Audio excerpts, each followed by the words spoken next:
he's someone who's got real good poise. He's got real good feet. You see his arm strength, decision making. Take a peek at the 49er game, or take a peek at the Chief game, or just some of those things we saw. And then obviously we get a chance to see him every day against our defense. So those are a number of them. All right. What do you believe, Tyler, after everything yesterday, everything last night, people you've talked to? What do you believe the story was with the past couple months with Russ? I believe that the team went to Russell Wilson shortly after the Kansas City game and asked him to restructure his injury guarantee. It's very, very specific of the timing of it, and because of that, because Russ is out there tweeting and liking all those things, his version is that they came to him and asked him to whether void it, get rid of it, restructure it, whatever. There was a conversation about it. I do doubt that the team actually told him right then and there that we're going to deactivate you unless you actually restructure this thing today. I doubt that happened, but I don't really care what the semantics of the conversation was, because either way, as a player, I know that's how it's going to make me feel. Mm-hmm. So I give, at the end of the day, I actually give Russell Wilson a ton of credit. I've been super critical of Russell Wilson, the football player, not the human being. I've never been critical of Russell. I don't think so. Critical of the human being.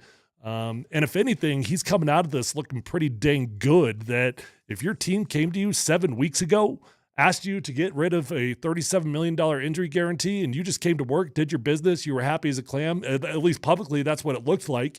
You were happy as a clam. Dude, that's what makes Russell Wilson different than a lot of people, and he deserves a lot of credit for handling his business like a pro.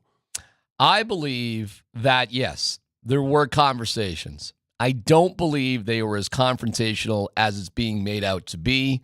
I do believe Russell Wilson's camp, through his agent and his marketing people, are spinning a tale. I do believe that Russell Wilson's marketing people are bad for Russell Wilson. I think they're distracting and they have their own agendas. And I think they put Russ in a bubble. I think they have for a long time, and he's agreed to make this happen. I don't think they're good for him. He doesn't need them. And I think he should just move away from those people. I think his agent is just fine, and they're fighting the best they can for him. But to think that George Paton is having some sort of confrontational ultimatum conversation, I think is just to not know who George Paton actually is. I do believe that Russ is just not a good fit for Sean Payton, and never really was. Sure. But beggars can't be choosers.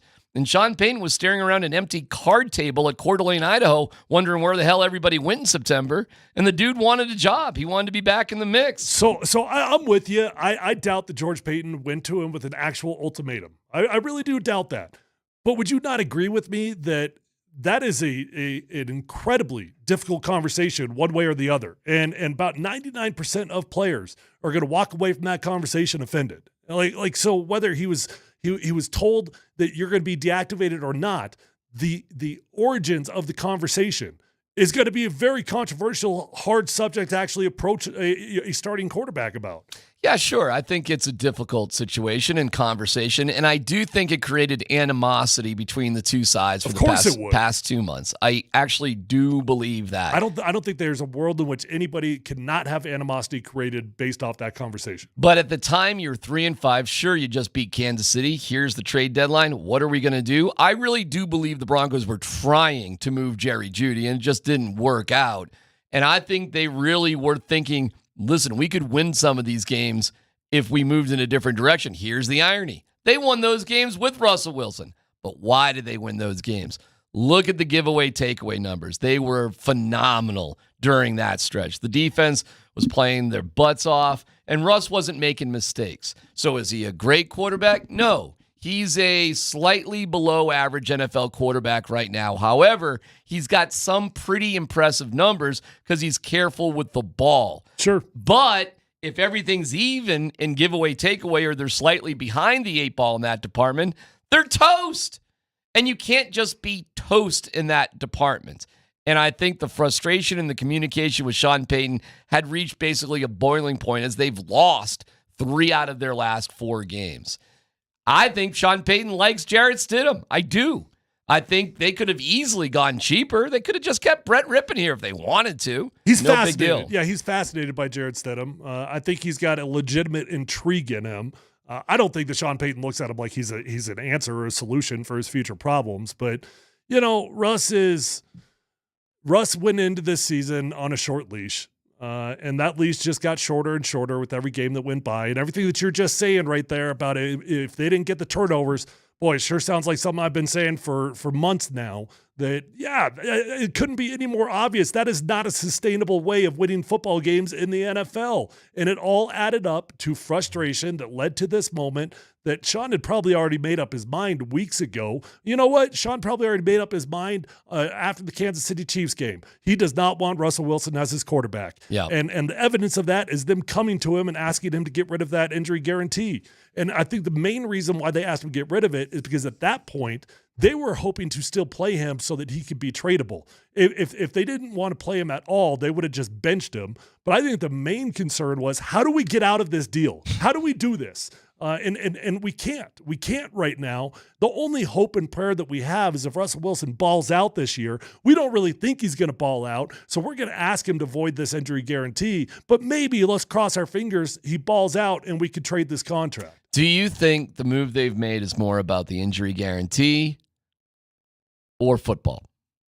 The injury guarantee. Yeah, I would say that's probably about 90% of it.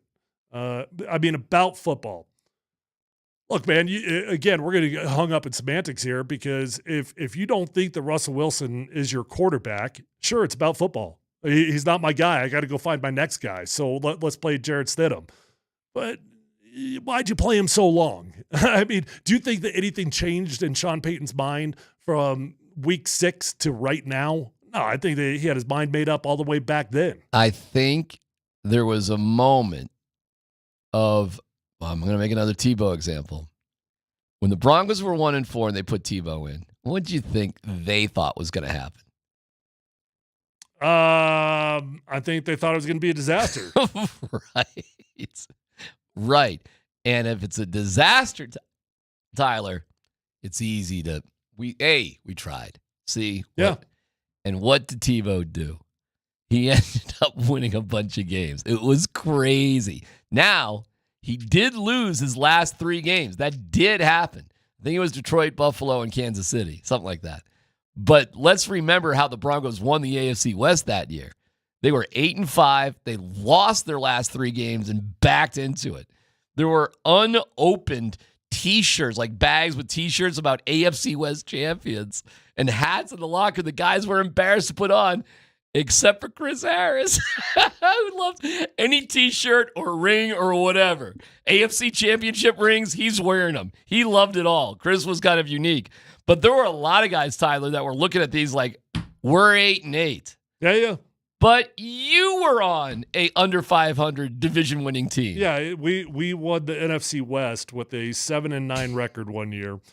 Made it to the playoffs, beat the New Orleans Saints Crazy, right? in the playoffs with a losing record. Matter of fact, I think the Saints won the Super Bowl the year before that. I'm pretty sure they were defending champions coming into it. Was that the Beastquake year? Yeah, that was the Beastquake game. That was the Okay. game, the New Orleans game in the playoffs. Oh my God, that's what that was. Crazy. But I mean, to your point, when we limped into an AFC or an NFC West championship, I got that hat and I was like, we didn't earn this. We didn't do anything. Like, everybody just sucked, and we sucked a little bit less than they sucked.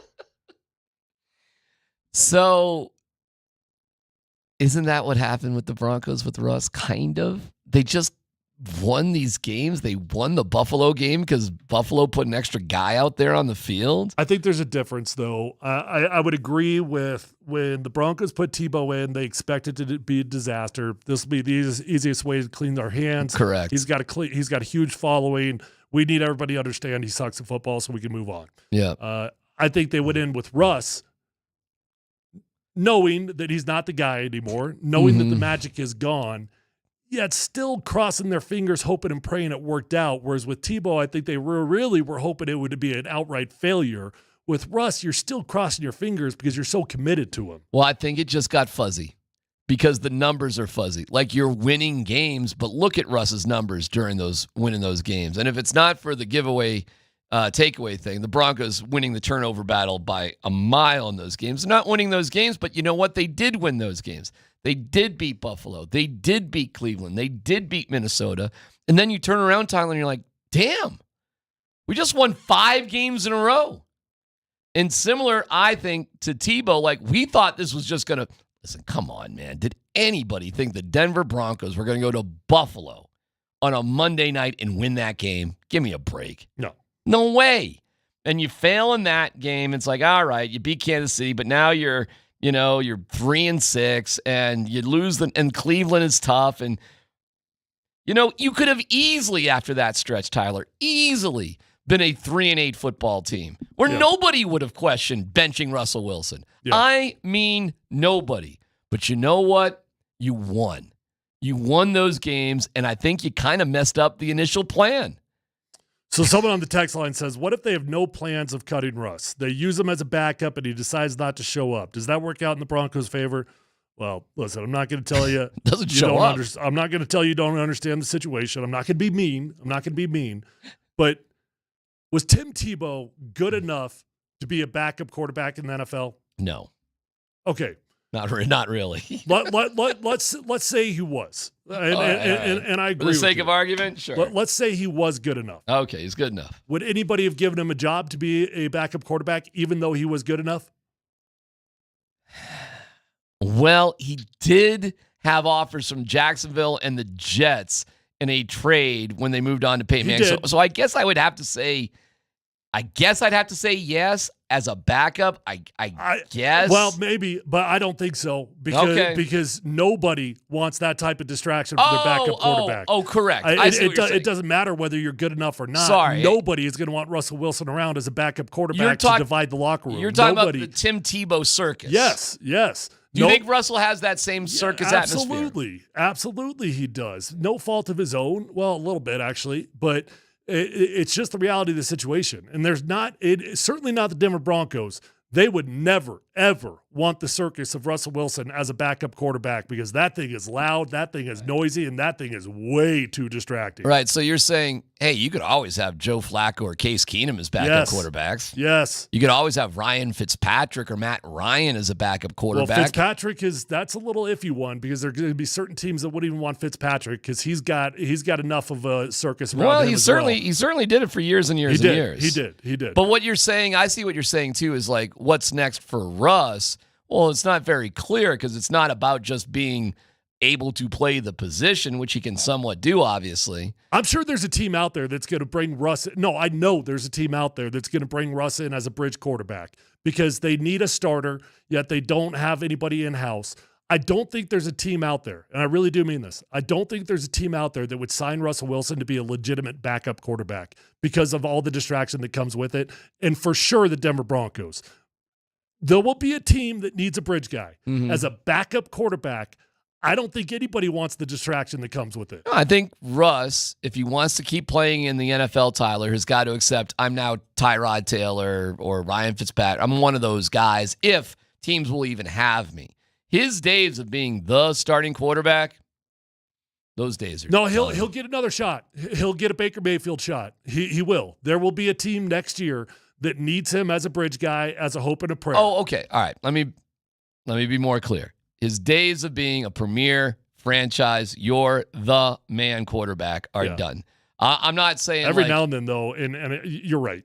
Like the New England Patriots may draft Drake May, and if you want a bridge quarterback to be Russell Wilson while Drake May gets ready, sure. I mean, something like that. I guess. It only happens about once every 5 years, but every now and then a Baker Mayfield comes in as a bridge quarterback, and all of a sudden he earns a job again. I mean, Baker Mayfield's going to be a starting quarterback next year, whether that's in Tampa Bay or somewhere else.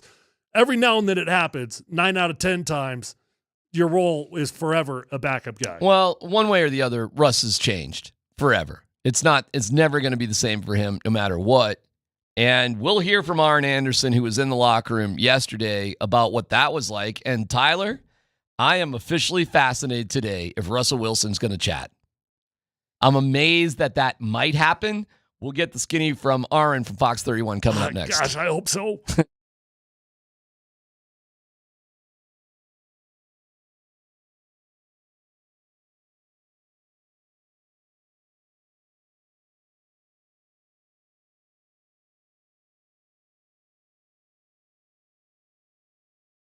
Hey, this is Tyler here for my friends over at Phil Long Ford. Guys, every single car that I bought since my rookie year has been from Phil Long Ford of Denver. And I keep going back because I always have a great experience. I know that car shopping can feel a bit cumbersome at times, but not at Phil Long Ford because they've got the largest inventory in the state of Colorado.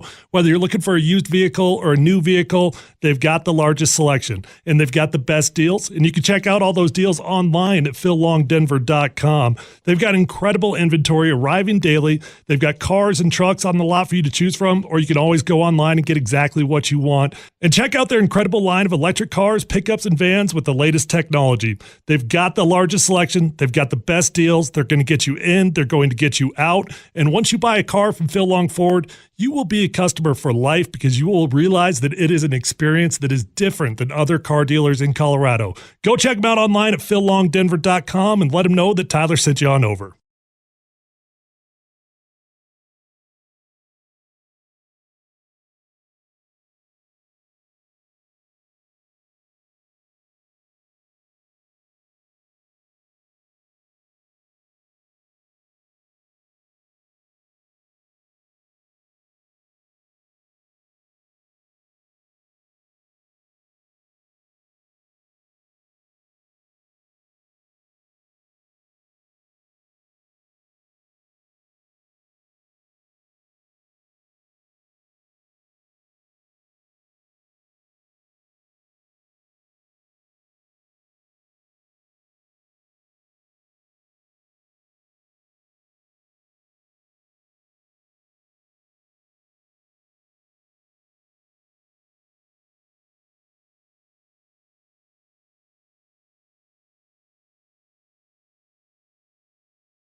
anytime decisions like this are made, the first thing I think about is what could I have done better to help? And, you never want to see anyone, lose their job in a sense. And so, from my perspective, defensively, I just wish there was more, that we could have done to be able to help. And Russ has been a great teammate. He's been an amazing person, as you all know. And, this is, not the end for him by any means. And so, also with that being said, I know Stidham's going to do a great job. And, he's been doing great in practices, as you guys heard Coach Payton say. Arn Anderson from Fox 31 and Channel 2, and I don't know, there's like 100 TV stations and websites, and I don't know. Who are you officially, Arn? If I were to describe you as a professional and a human being, what would I do? You could describe me simply as omnipresent. Okay. And I want to wish everyone out there happy holidays. Did you just call yourself something God? to talk about. He just called Did you himself. just call yourself God? Well, when your name is Arn. No. Omnipresent. Okay. I'd like to buy an A, and then you just be fine. Okay, walk us through yesterday, and then we can talk about today. But what was it like in the Broncos locker room yesterday? Well, it was probably the most bizarre experience I've ever had at Dove Valley. There were players just kind of walking around in a fog.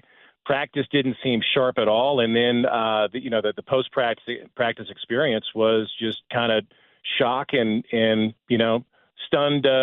Players trying to wrap their minds around the fact that there's been a change at quarterback. I don't understand, guys, why Russell Wilson at this point is still practicing with the team. And I just left practice. He practiced today. Why is he practicing? I mean, the writing's on the wall. This is over. He's obviously not going to participate in any game activity moving forward. And the idea that he's practicing is another head scratcher, because if he's injured during the context of a team activity, that could accelerate the bonus for 2025 or the salary. So for me, it's a strange situation why he's there. I feel like people are walking around on eggshells. The rejoin comment from Justin Simmons hit it on the head for me. He feels bad about Russ, but we need to turn the page. Well, if you need to turn the page to Stidham at quarterback, why not turn the page? It just feels really awkward when I'm around Dove Valley these days. It does not make sense on any level. And I was texting with one of my guys in the building yesterday, and I said, come on, why are you doing this? This doesn't make sense. And they're staying true to the company line that it's football reasons, and for football reasons, he's our best option as the backup quarterback. But no, there's not a logical scenario in which that makes sense, Aaron. Well, I want to ask you this about the locker room, though, because I've been a part of these situations where a starting quarterback gets benched. And generally speaking, it's not a surprise in the locker room. Generally speaking, you've seen the breadcrumbs. You've seen the evidence. You know why this happened. But I did get a little bit of a weird feeling listening to some of the guys yesterday that there was a genuine shock from some of the players. Did you get that feeling, or am I reading too much into it? No, in fact, one of the players that stands out was Jerry Jeudy, who was speaking in very quiet tones. I mean, it felt like you were at a memorial service. It really did. That was really the tone and tenor. And I wonder, my first thought was, okay, and as you hit it so beautifully on the head, this happens all the time in the NFL. Quarterbacks are sat for lack of performance or for performance, and this is something we see, but the reaction made me wonder if this team has any confidence at all in Jarrett Stidham, because, Russell Wilson has not shown brightly. We can all agree on that. He has not played well, but if the change is made and there's so much wonder and amazement and shock and stunned people throughout the building, what does that say about the guy who's stepping in to start for you this week? That's an interesting point. Okay, I've been told, and you could confirm, but I've been told that Russ will not talk today, but you told me that it was announced that he would talk later this week, which gives us tomorrow, I guess. Any insight on, is he really talking? Is he talking at his locker? Are they actually going to put him up on the podium? I mean, this would be highly unusual for a backup quarterback to be talking. I was told today that because Russell Wilson is a backup quarterback, they do not have to make him available. Right. Sure. And exactly. If he is made available, I was told that is something the team would set up. So I said, is there anything in the works? And then I was told, we don't know. At this point. But that's different than you were told yesterday, correct? I was told definitively that Russell Wilson would talk this week. And this goes back to my initial point, guys. Why is he there? Right. This only serves as a distraction. Right. So there's one message one day and a different. Him not talking would be completely consistent with everything they've done there for more than 20 years. Of course. Him talking would be. So I'm wondering where that all came from. Because why would the Broncos? Because they don't know what the plan is yet. They're trapped right now because they said that Russ is going to be the backup quarterback, and in the back of their minds, I'm sure they're having to come to Jesus like what are we doing right now? Right. What are we doing? Right. You think that's true, Aaron? Yeah, absolutely. But the stunning part is, if you read the reports yesterday, the conversation to have Russ remove the injury guarantee from the contract, it happened 7 weeks ago. You can't tell me that within the walls of that building, the two Paytons haven't put their heads together and say, hey, this is what's going to be happening as we get closer to the end of the season and approach a point in this season where the playoffs are not a viable, situation. And that's where we are.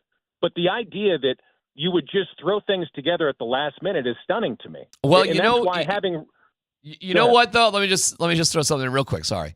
Is there may be something to the myopic view of just the game this weekend.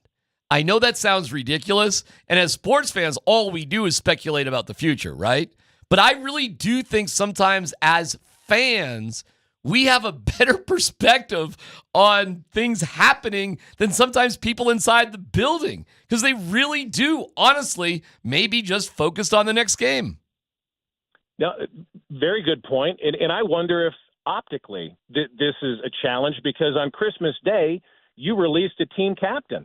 And 2 days later, you demote another one. I think there's a confluence of things going on, which may explain why this seems so sloppy to me. But again, this is a conversation that was being had months ago. You had to know this is a road you were going to travel down. And if that's the case, there certainly could have been a better plan. What's going to be more embarrassing for this team is if Russell Wilson slips in the shower, has a weight fall on a toe, and he becomes injured practicing for no good reason on campus. Because as I said, this team does not want to be on the hook for another $37 million. Having him there is problematic. Do you think his best friend Garrett Bowles just was like, all right, Garrett, drop the weight on my foot? Hey, I don't want to do it, Russ. Shower injuries is a real thing. I've legitimately seen a dude, Spencer Larson, right before a game, go on the IR from falling in the shower. Right before a game. This thing has really happened. Hey, Ard, let me ask you this, though. Is there any further vibe going on inside the building with guys about the report that Russ was asked 7 weeks ago to remove the injury guarantee for this season? Have you heard any further details today? No, that news broke after we had a chance to talk to the players yesterday. We haven't talked to them today, but as a guy who's spent time in this league, I'm sure you'll tell us, Tyler, that conversations like that happen all the time. That there are conversations regarding future compensation, dollars and cents, that sort of thing. I wonder what the repercussions down the road are for free agents looking at Denver, looking at the Broncos as an opportunity when you've agreed to a contract and you knew the language within the context of that contract, and less than a year and a half later, you're approaching the player to change the language. I don't think that's a good look. For that to get out, I do not think that's a good look. But I'm sure that's going to be a pertinent question in the locker room today, which is, did you sense friction from Russ after the Kansas City game? I think, if nothing else, you have to tip your cap to Russell Wilson for the way he played in the following 7 games. He beat Buffalo and the Browns after being dealt this hand, which was, hey, nice victory over the Chiefs, biggest win since Super Bowl 50, but yeah, we'd like you to give us a concession because we're really worried about how much money we're going to pay you. Great stuff, man. Great stuff. All right, let us know if there's anything to know as you dip into that locker room. And I mean, listen, you can do whatever you want, but I might just go right up to Russ at his locker and just start talking to him. Seriously. Yeah, I'm not afraid to do so. I don't believe he'll be around. I'm curious to see if he's around the locker room at all. Okay. If he is, and I talk to him, you, my friend, will be the first to know. I appreciate it. We'll talk. Omnipresent, omniscient, tall, Attractive. Any kind of an Omni. I'll Arn, take it. Arn Anderson. Okay, pal. We'll See you, talk to you buddy. later. Be good, you guys. Oh, my God. What a fun twist, huh? There you go. There's a little breaking news today. It's one thing one day. Wait a second. I'm sorry. What? No. He's not talking. Yeah. I mean, it's just confusing. I wonder. Here's what I wonder. I wonder if Russ told one of the PR people, like lower level, I'm going to talk later this week. And then they're like, no, you're not. Maybe, but I really think there is a PR battle going on right now between Russell Wilson and the Denver Broncos. No doubt about that. And I'm not sure that either party knows how to handle it. And so I think the Broncos are confused. They're confused about what the right thing is to do right now because they want to come out of this thing looking like the good guy. And right now, Russ is, I mean, in terms of performance, Russ lost his job. Just plain and simple. He lost his job for performance reasons. But the other things, Russ has got a little bit of weird momentum going in his direction right now that the organization is kind of looking like the bad guy. All right, time for No Dumb Questions. Columbus, Hastings, and DMAC present No Dumb Questions. This is your safe space. Send us your not dumb question now. You're a smart guy. Tweet it, text it, or Twitch it. It's No Dumb Questions on Altitude Sports Radio 92.5. This really isn't a dumb question, but it's just a dumb statement. Plot twist. Aaron Rodgers retires and the Jets sign Russ. Hackett resigns. It's a funny suggestion. I got a no dumb question along the same lines. All right, go ahead. Should the Denver Broncos and Seattle Seahawks do the funniest thing ever? Keep Russell going. Wilson for Drew Lock? Do you think the Seahawks would like to have Russell Wilson back right now? No. Hell no. No. Hell no. Actually, no. Hell no. Hell no. Dynasty. All right, it truly is a dumb question because Drew Lock's going to be a free agent. Dynasty. Yeah, he'll be a free agent anyways, but it is kind of funny. Like, right now, there's probably at least some people in each organization that wish they had their guy back. I don't know, bro. Like, it's not like I think the Seahawks just blew it. Listen, I think they got some good draft picks, but they, in my mind, clearly should have drafted a quarterback of the future with everything they had or traded up with all they had to get. I mean, they just didn't. They just whiffed on it, which to me is you spoiled the best advantage you had in that deal. But listen, coaches are so cocky about things, and I think sometimes coaches just think, listen, just give me the guy, I'll be fine. I think Sean Payton was like that. I'll fix Russ. He'll be all right. I'll get him going. Well, you know why the Seahawks didn't draft a quarterback, and it goes to your point that you were just talking about with Aaron, that sometimes it is easier to see the big picture from the outside looking in. Right. The Seahawks are like, hey, we just had a pretty good year with Geno. Right. Let's just give this dude what he needs. It's crazy. And we're going to get there again. And you know what? To some degree, they weren't wrong. The Seahawks are more than likely going to be in the playoffs this year. They are a competitive football team. So, did they do the wrong thing? Probably. But they are still a playoff football team as it is true. today. That is true. You got me on that one. Voice of the people, Dan. All right, what we got there? Other than the Vikings, who are the other teams looking for a starting quarterback? Patriots. Bears, probably. Commanders, maybe. Yes, they just benched their dude. What are you talking about? Maybe the Bucks. Oh, I thought you were saying maybe on the Commanders. No. Maybe the Bucks. Falcons. Yeah, they're kind of lost. I don't think the Bucks can walk away. That's fine by me. You think they're going to just stick with Baker? I do. Okay. Yeah. All right. Well, he's played well there, so cool. I think the big ones are the Patriots. They're going to need. Here's the real question. It's not so much which teams need a quarterback as it is which teams need a quarterback that will not be able to get a quarterback. Okay, so you gotta narrow it down even further because the teams that need a quarterback that can get a quarterback, they don't want Russ. They're going to go draft a quarterback, right? So which teams are going to be sitting there about 12 to 16 that need a quarterback but they can't get the dude? That's interesting.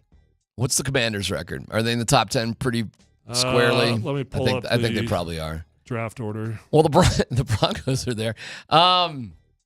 If I had to pick a landing spot for Russell Wilson, I'd say it's probably New England. I think the Patriots actually make the most sense because I think the Patriots will draft Drake May specifically with the number 2 overall pick, and they're going to need a bridge quarterback. I'm gonna just because I think this is fun. Washington's drafted number 3, so they can get a quarterback. Yeah. Okay, New England's drafted number 4, they can get a quarterback. Yep. Giants, I think they're stuck, but they're at 5. They could. The first team that I see on this list, Chicago's at 8, but they also have number 1. Yeah, so that they can get a quarterback. The first 2 teams on this list that I view as needing a quarterback but might be stuck, Atlanta at 10 and New Orleans at 11. Nah, I don't see Russ at either of those places. I don't either. So let's keep going. Then you've got Vegas at 13. Maybe. You know, that was one of the spots he wanted to go to. That's a maybe. That's a weird maybe, but a maybe. Man, there are not a whole lot of teams that need a quarterback that can't get one. So that just goes to further prove my point. There's not very many destinations for us right now. Yeah, I'm going to stick with New England. I think that still makes the most sense. But they're at 4. Now we'll see what happens in the last couple games of the year. I don't think they're winning again. Fine, but they're going to be in the top 6 regardless. So even in the top 6, they're not going to take Russ when they could draft one. Well, I think they are. I think they are going to draft one anyways, and it's a bridge sort of deal. Maybe. I think the days of Russ being the guy as the franchise are done. I think at top 10, if you draft in the top 10, though, that's your dude day one. You're not looking for a bridge guy if you're drafting the top 10. You're looking for a bridge guy if you're like 12 through 18. Maybe. Listen, the history would show that you're right on that. But listen, who knows with Belichick? Who knows what that guy's doing? All right, one more voice of the people there, Dan. I guess I have to trust that Greg Penner and Sean Payton know what they're doing with Russell Wilson and all of the cap implications that goes into it. Oh, yeah, that's that's crystal clear. There's no doubt. I don't know. I think they're quite aware of the situation. I don't think that's any kind of mystery. Hold on. Being aware of the situation and knowing what they're doing are two different things, though. Well, it's of course they're aware of the situation. It's unprecedented. Nobody's done it. I mean, I think it's a totally fair question, though. I mean, yeah, they know what the situation is, but do they really have a plan of how to handle that situation? Well, yesterday Russ was talking, and here's how you handle the situation. You cut all of your good players. You get rid of all of their salaries. So anybody that's making $10, $12 million a year, you get rid of them. Is that handling the situation? I don't know how they're going to do it. Well, we're fixing to find out, as Gary Kubiak famously said. One way or the other, it doesn't matter. And this is why, listen, Jeff Legwall was very insistent. It's so ridiculous, you have to stick with Russ. But what Jeff just didn't, and listen, Leggy's making sense with it. There's logic behind that thought process. And I think Leggy thinks the organization is making some major mistakes right now. I think he's been pretty clear with that. Yeah. But the fact of the matter is you had to choose between Sean Payton and Russell Wilson. It's kind of as simple as that. It's as simple as that. And if you're going with Sean Payton, then you're going to have to just deal with this stuff, even if it's ridiculous, Tyler. To that point, though, and I'll get out of here after this. To that point, Sean Payton had a free pass, just like the Jets had a free pass this year because Aaron Rodgers was hurt. Sean Payton had a free pass this year no matter what happened because it was Hackett's mess and it was not his quarterback. Sean Payton's now on the clock. So now Sean Payton is officially going to be judged. There's people already judging him, but inside the organization from an ownership point of view, this is the starting date of when they will evaluate Sean Payton. PhD on 92.5.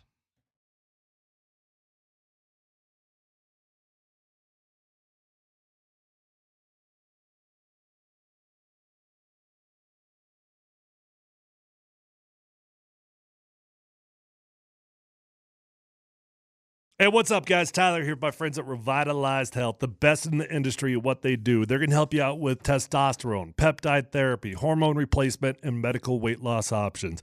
I've been working with them for 7 years now because they made a huge difference in my life. They're helping me look better. They're helping me feel better. They're helping me sleep better than I have in a long, long time. And their medical weight loss options are flat out changing lives right now. So check them out. They got 3 locations. They're close to you no matter where you live. And you can find them online at revitalized-health.com.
Dribble handoff now. It's Reggie Jackson. Left side over to Porter. Sidestep three. Got it! Denver back in the lead by 4. Michael Porter Jr., 13 points here. We're just underway in the second quarter. Outlet pass goes off over to Christian Brown. Brown has it at the point. He throws it right side over to Porter. Another three. He got it again! Michael Porter Jr. has 16 in the first half, and Denver leads it by 7, 35-28.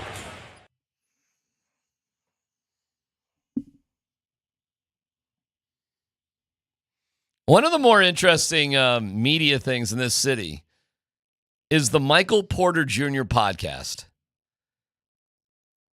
It is just fascinating. And the name of it is great, Curious Mike, which I think is terrific. Great name for a podcast. By the way, 9 News is reporting some significantly different things about the Russell Wilson situation than is being put out there by the national media. We'll have details for you on that after 2 o'clock. But in regards to Michael Porter Jr., Tyler, and maybe Dan, you could help me out. How much does Michael Porter Jr. make a year?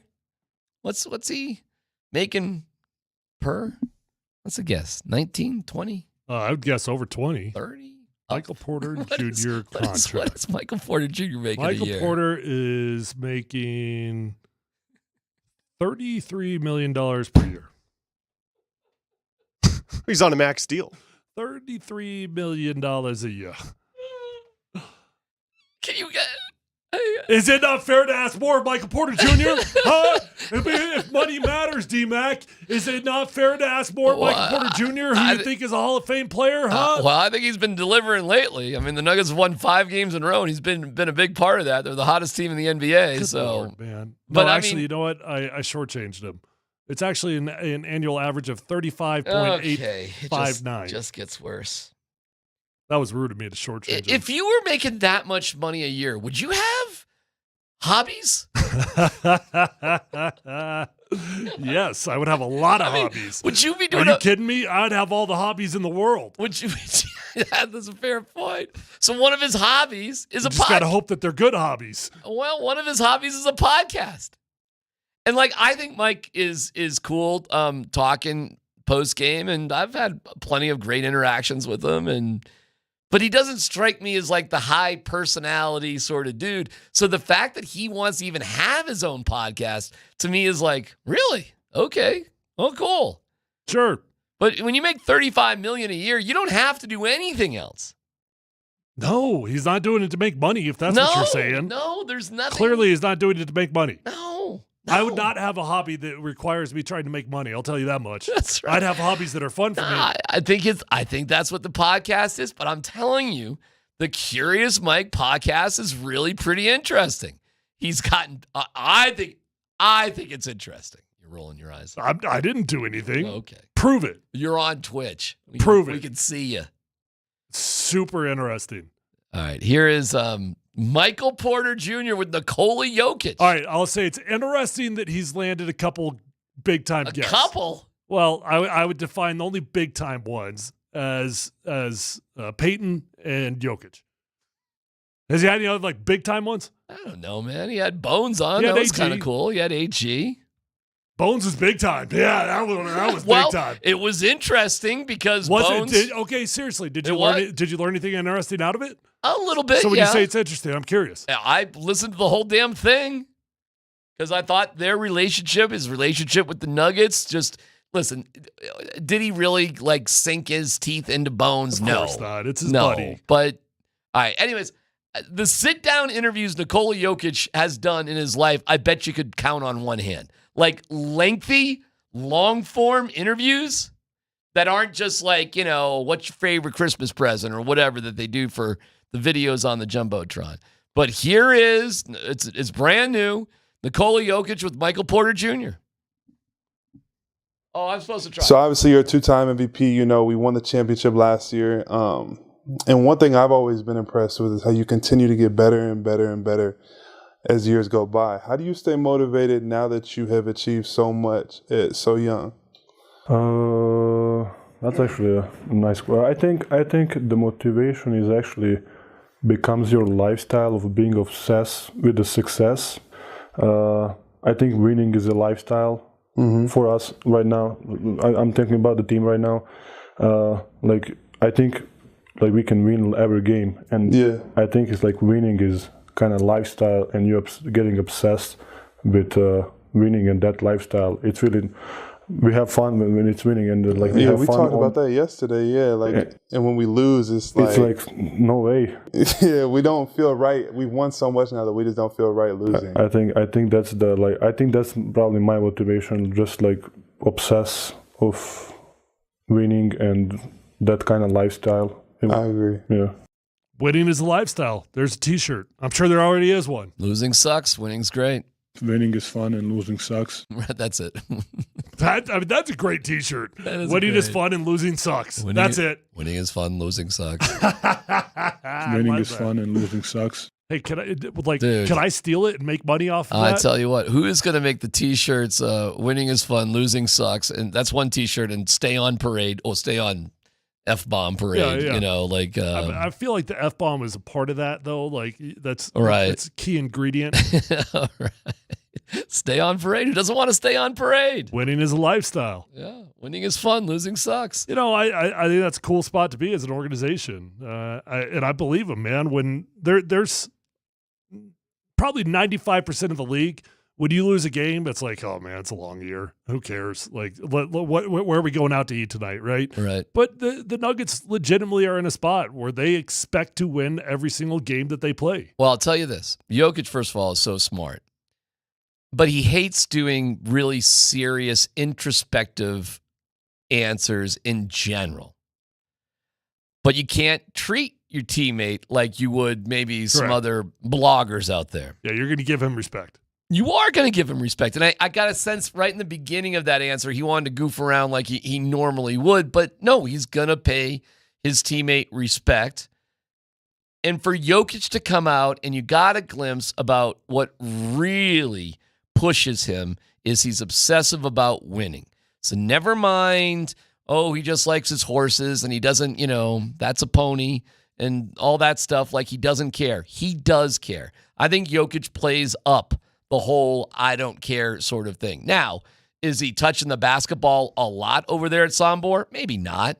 But to think that he doesn't care is ridiculous. I do think it's an insane thought. And I know Jamal made fun of him that he hadn't touched a basketball the entire offseason. Dude, of course he was touching a basketball. Are you kidding me?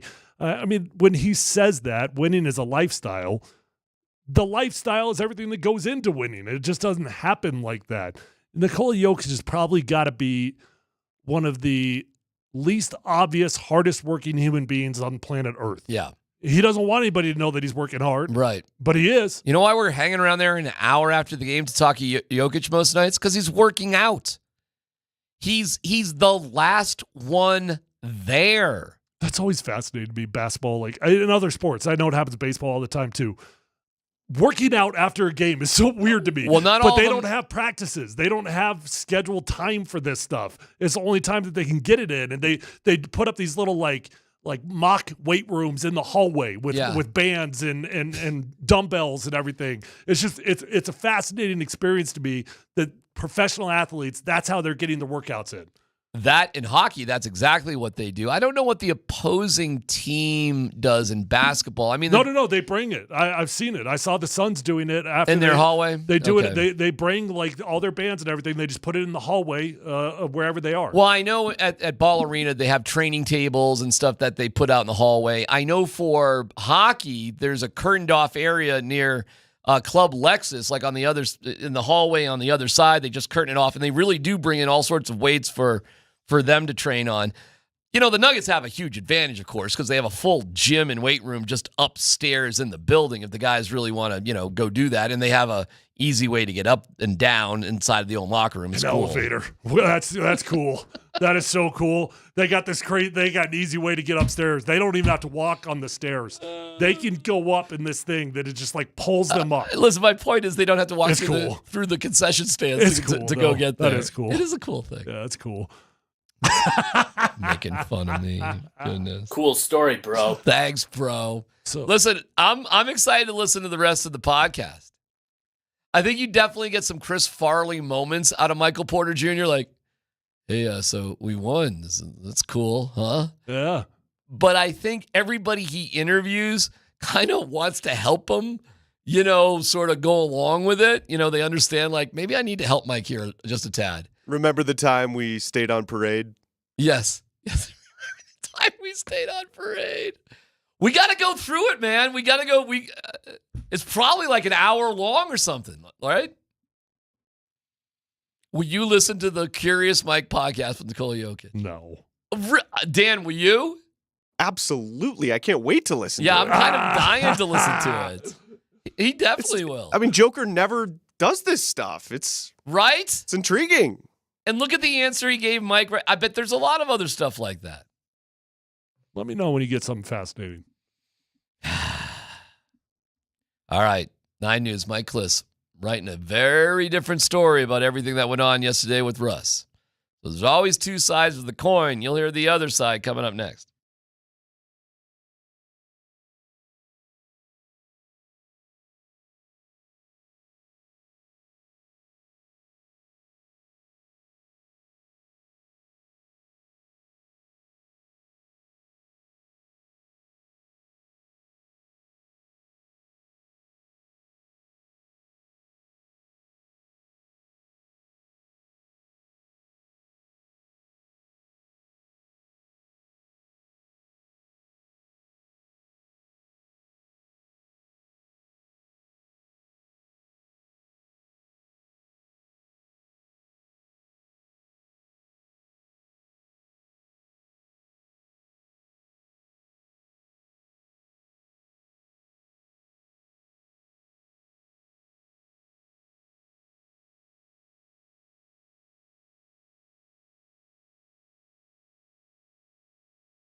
What would you say to those who would suggest that you guys want to avoid injury because the $37 million becomes guaranteed fifth day of new league year? So what's the question? In other words, I don't have if he to plays now and he gets hurt and he doesn't pass I physical, you're get on the hook that, for but $37 million. then why not last week or 2 weeks ago or 3 weeks ago or 4 weeks ago? I understand the question, and I think at the beginning, And why'd you ask? What's the I question? said I understand the economics here. What's the question? I get the question. What's the question? Yeah, I get the question. Hey, what's the question? I get the question. I get it. What's the question? I get it. Hey, moron, what's the question? What? The relationship between Chris Thomason, who I love, of the Denver Gazette, and Sean Payton has been great all year. Chris Thomason has been such a fantastic addition because he just comes out and blurts things out that I absolutely love. He's a disruptor in the presser. So way to go. I'm a Chris Thomason fan. What's the question? What I talk with Russell about's none of your business.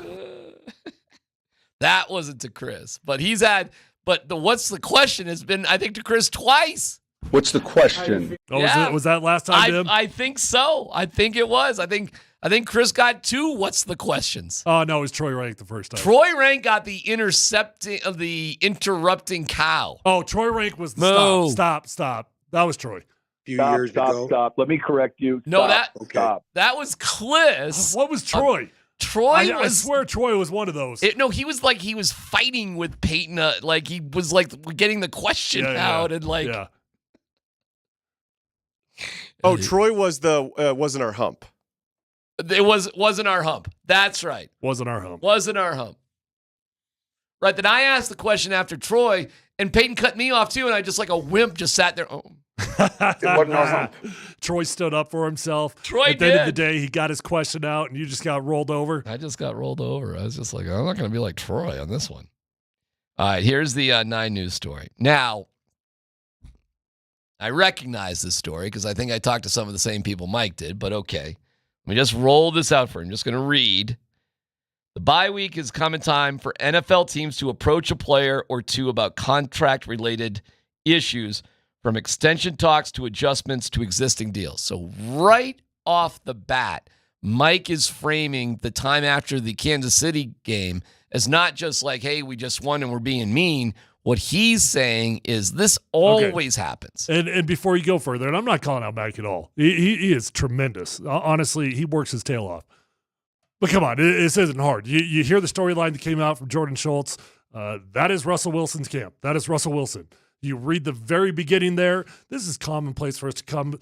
This is Denver Broncos Here we camp. go. This is PR spent for the Denver Broncos. Well, if you're going to hear from the Russ camp, let's hear from the Broncos camp. Sure. And then you can figure out, what makes sense.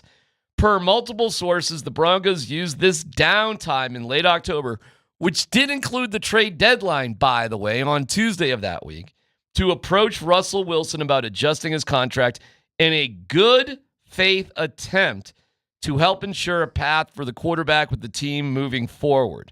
Several league sources strongly refuted reports the Broncos threatened to bench Wilson if he didn't adjust an injury guarantee. No threats were made, according to the sources, saying the team dropped the topic when no agreement was reached to focus on the rest of the season. Well, that is certainly different than what you heard from Jordan Schultz and Diana Rossini. And Troy Rank even had a report that was somewhat similar to those reports, confirming that it was very contentious. But what Mike's writing is that, there were conversations about things, but when it hit an impasse, they let it go. So here's what I would like to hear. I would like to hear the word contentious dropped, because that is a matter of perspective, right? Now the threat, okay, I could buy that. I could buy the Denver Broncos did not go in there and threaten him that you're going to be deactivated the rest of the season. But contentious to me, I don't think we could say it was not contentious. No, there's nothing not contentious about asking a dude to void $37 million and an injury guarantee. So we got an old friend that used to always say 2 things can be true at one time, and this is the ultimate example of it. Yeah, it could be true that a team, it is commonplace for a team to come to players during the bye week, and that's when you oftentimes try to figure things out. That's a fact. Well, you might like this paragraph. Well, hold on. Oh, okay. Yeah, I mean that's a fact. Yeah, that is true. So that is commonplace that a team comes. And then it also can easily be true that when a team comes to you, you view that as outrageous. So I think both sides are telling a version of the truth here that it was a contentious conversation. Somebody's lying about whether there was an ultimatum. That part, there's somebody lying. That one can't be two things are true at one time. Josina Anderson was just calling me to alert me to something that she just tweeted out. So I'm going to look at that in a second. Because Josina had an interesting take on all this too. But quickly, 2 months later, with the team losing 3 of its last 4 games following a 5-game winning streak and ranked in the bottom 10 in more than a dozen offensive categories. So Mike's using this, Tyler, as a way to say, hey, listen, this whole Russ is playing great thing, there's another story here too. Where is the team offensively? Russ might have some good numbers, but as Mike points out, more than a dozen offensive categories in the bottom 10. Broncos head coach Sean Payton announced Wilson would be replaced by Stidham. The initial report by Jordan Schultz of Bleacher Report stated the Broncos threatened to bench Wilson if he didn't adjust his injury guarantees, which could have possibly put on the team not only for $39 million, but $37 million in 2025. Again, multiple league sources close to the Broncos strongly denied threats were made, adding his benching was strictly a football decision, with the previous contract conversations from 2 months ago not being a factor. All right, now that's where you lose me. you do not go to a guy and ask him to void his injury guarantee and then say that this is unrelated. You can't do that. Of course it is related. Come on. And then Mike writes about how the Broncos ranked 25 in total offense, 16 in points, and difficult for Payton to accept as he's been much better than that in his career. Okay. Whew. Why is Russ even there today? Seriously. It's after 2:00. The locker room's going to open here in a second, so we'll just keep our eyes and ears out. Now, this wouldn't be speaking at the podium, but let's keep our eyes out to how this goes over this afternoon once they open up the locker room. There's no logical reason as to why Russ is there right now. I can't give you a logical reason, but I can give you the answer. The answer about why he's there. Yeah. The team's very confused about how to handle this. They're still unsure about the best way to go about trying to win the PR battle in this situation. And they're kind of committed right now. They committed themselves probably before they really thought this thing all the way through, that the narrative is going to be, we need a spark. So we're still in the hunt right now, and we need a spark to make the playoffs. So that's the narrative. And now how do you get out of that narrative if you deactivate Russell Wilson? Because then the narrative doesn't add up. Then the narrative is what the truth is, and the truth is that this is about the injury guarantee. That's the truth. All right, I'm reading, Josina called me to bring my attention to this, so I'm just reading right off the bat from Josina. Today, I'm told talks to restructure Wilson's deal with a specific proposition started during the bye week. Okay, we've heard that. Per source with direct knowledge, they claim GM George Payton called Wilson's agent saying if Wilson didn't defer the injury guarantee, maybe that's the word to use, didn't defer the injury guarantee in his contract, they'd bench Wilson. Oh, so she's backtracking. She's making it, well, this is what she's reporting. No. But yesterday, didn't she say that didn't happen? Not that it didn't happen, but it wasn't as strong. But I see what you're saying. Let me just finish. They bench Wilson and make him inactive for the remaining 9 games of the season. According to this source with direct knowledge, the day after Denver defeated Kansas City, Payton allegedly cited during a documented call his request was not for Wilson's skill and performance when questioned on that specific point multiple times. Thereafter, wow, this is a long tweet. Thereafter, the same source says Payton reiterated said perceived threat again a couple of days later. I'm told this request spurred additional negotiations over Wilson's deal and prompted Wilson's representation to get the NFLPA involved. Thereafter, this source with direct knowledge says the NFLPA wrote a letter expressing its concerns to the Denver Broncos, copying relevant parties, and also that the union consulted the NFL Management Council. Yeesh. Thereafter, the source with direct knowledge says Wilson's camp received a letter from the team stating that if Wilson refused to defer said injury guarantee, that the organization would respect the quarterback's decision, but it added that future decisions regarding the extent of Wilson's play would be deferred to Sean Payton. In short, the source with direct knowledge emphasizes, in their viewpoint, talks with the Broncos brass regarding modifications of Wilson's contract were not amicable and problematic with respect to their understanding of the collective bargaining agreement. Whew. Wilson's player contract in New York law. The Denver Broncos do not share the perspective of the above source. As for Russell Wilson, the Broncos quarterback said, God's got me. Looking forward to what's next. Whoa. So, wow. Well, I think it's And fascinating. there's more here. Damn. And again, I'm not trying to call anybody out on their job, but that is an enormous backtrack for Josina. Yeah. An enormous backtrack. Yeah. That is 100% confirmation of the reports from Troy Rank and Jordan Schultz. And so now here's where we stand. Almost every single reporter has confirmed that there was a threat from the Denver Broncos except for Mike Kliss. Mike Kliss is the only one that has not gone back on that. So there you've got Josina, you got Troy Rank, you got Jordan Schultz, all of them confirming that 100% there was a threat from the Denver Broncos that you will be deactivated. Why is this guy in the building? What's going on here? Just Broncos. Do you not see what's happening? Just cut bait, yo. We're going to read this. This is going to go on out all over the place. You're going to have other reports. You don't think Russell Wilson's camp is going to fight back? At the end of the day, this is all stupid stuff that was going to come out no matter what. It's all irrelevant in the big picture. Why is this happening? Why is this happening? Because Russell Wilson is not the quarterback that they paid him to be. That's why it's happening. Why did Russell Wilson get threatened to get deactivated? Because they didn't want to pay him all that money because they didn't think he was worth that money. Why is Russell Wilson no longer going to be on the Denver Broncos next year? Because he's not the quarterback that they want him to be. That's it. That's the story. Plain and simple. It's over. Russ lost his job like every other player does in the NFL when you're no longer as good as what you're being paid for. Hey, you think Russell Wilson's walking in that building tomorrow? I do. You think he's on the team on Sunday? He shouldn't be, but I think he will be. I'll tell you this, It'd be pretty tough for the Broncos to walk this back now. Listen, they could just say, hey, listen, things just got to a point where it was better for both sides for him not to be here. Well, that's true. At the end, and it would be like two questions, and then somebody would be asking about Cortland Sutton concussion. It's not that complicated. That's true. And I think that's what should happen. I think there's going to be a boiling point here. The fact that there was confusion about Russell Wilson talking yesterday, but today, he's not talking, and now reports like this, and Can I give you the dumbest conspiracy theory of all time?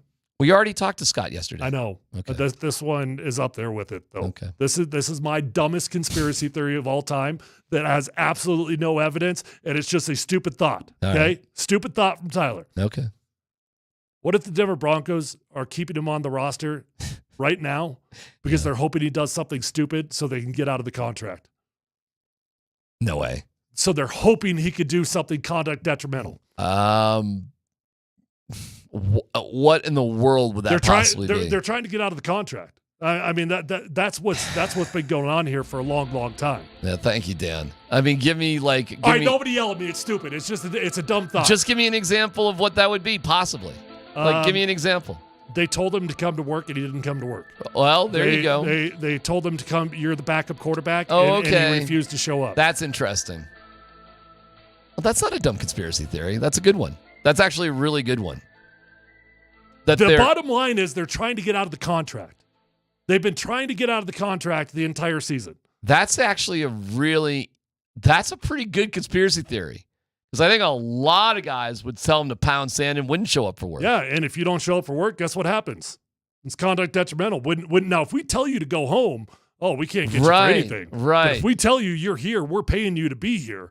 So your conspiracy theory is let's humiliate him as much as humanly possible. So he gets so ticked off that he actually does something stupid that we can get him on. It's a good one. Here's the problem. I don't think that's the case, but it's a fun conspiracy Russell theory. Wilson is never going to, like, if that was real, which it's probably not. If that was real, Russell Wilson would never fall for it. He would never do something to get himself out of it. Right. I mean, only Mel Tucker would be that dumb. Oh. Let's Football Goes coming up next.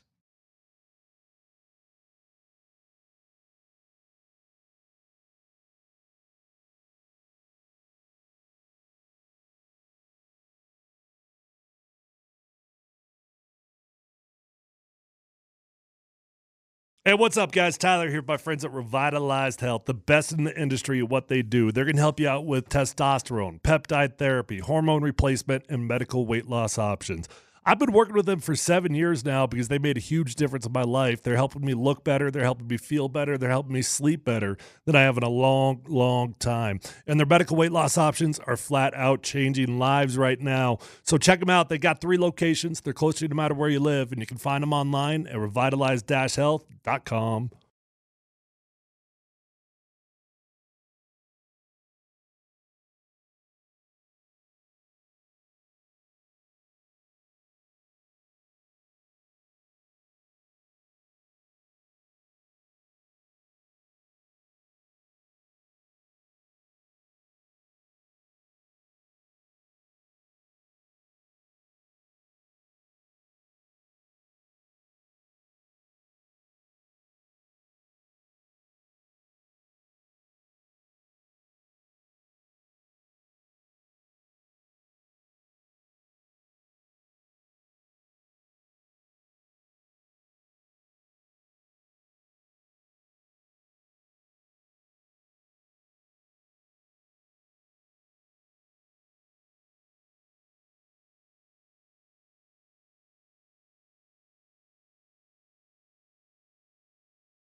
PhD presents Let's Football Go. It wasn't our hump. All right, run out and hook in.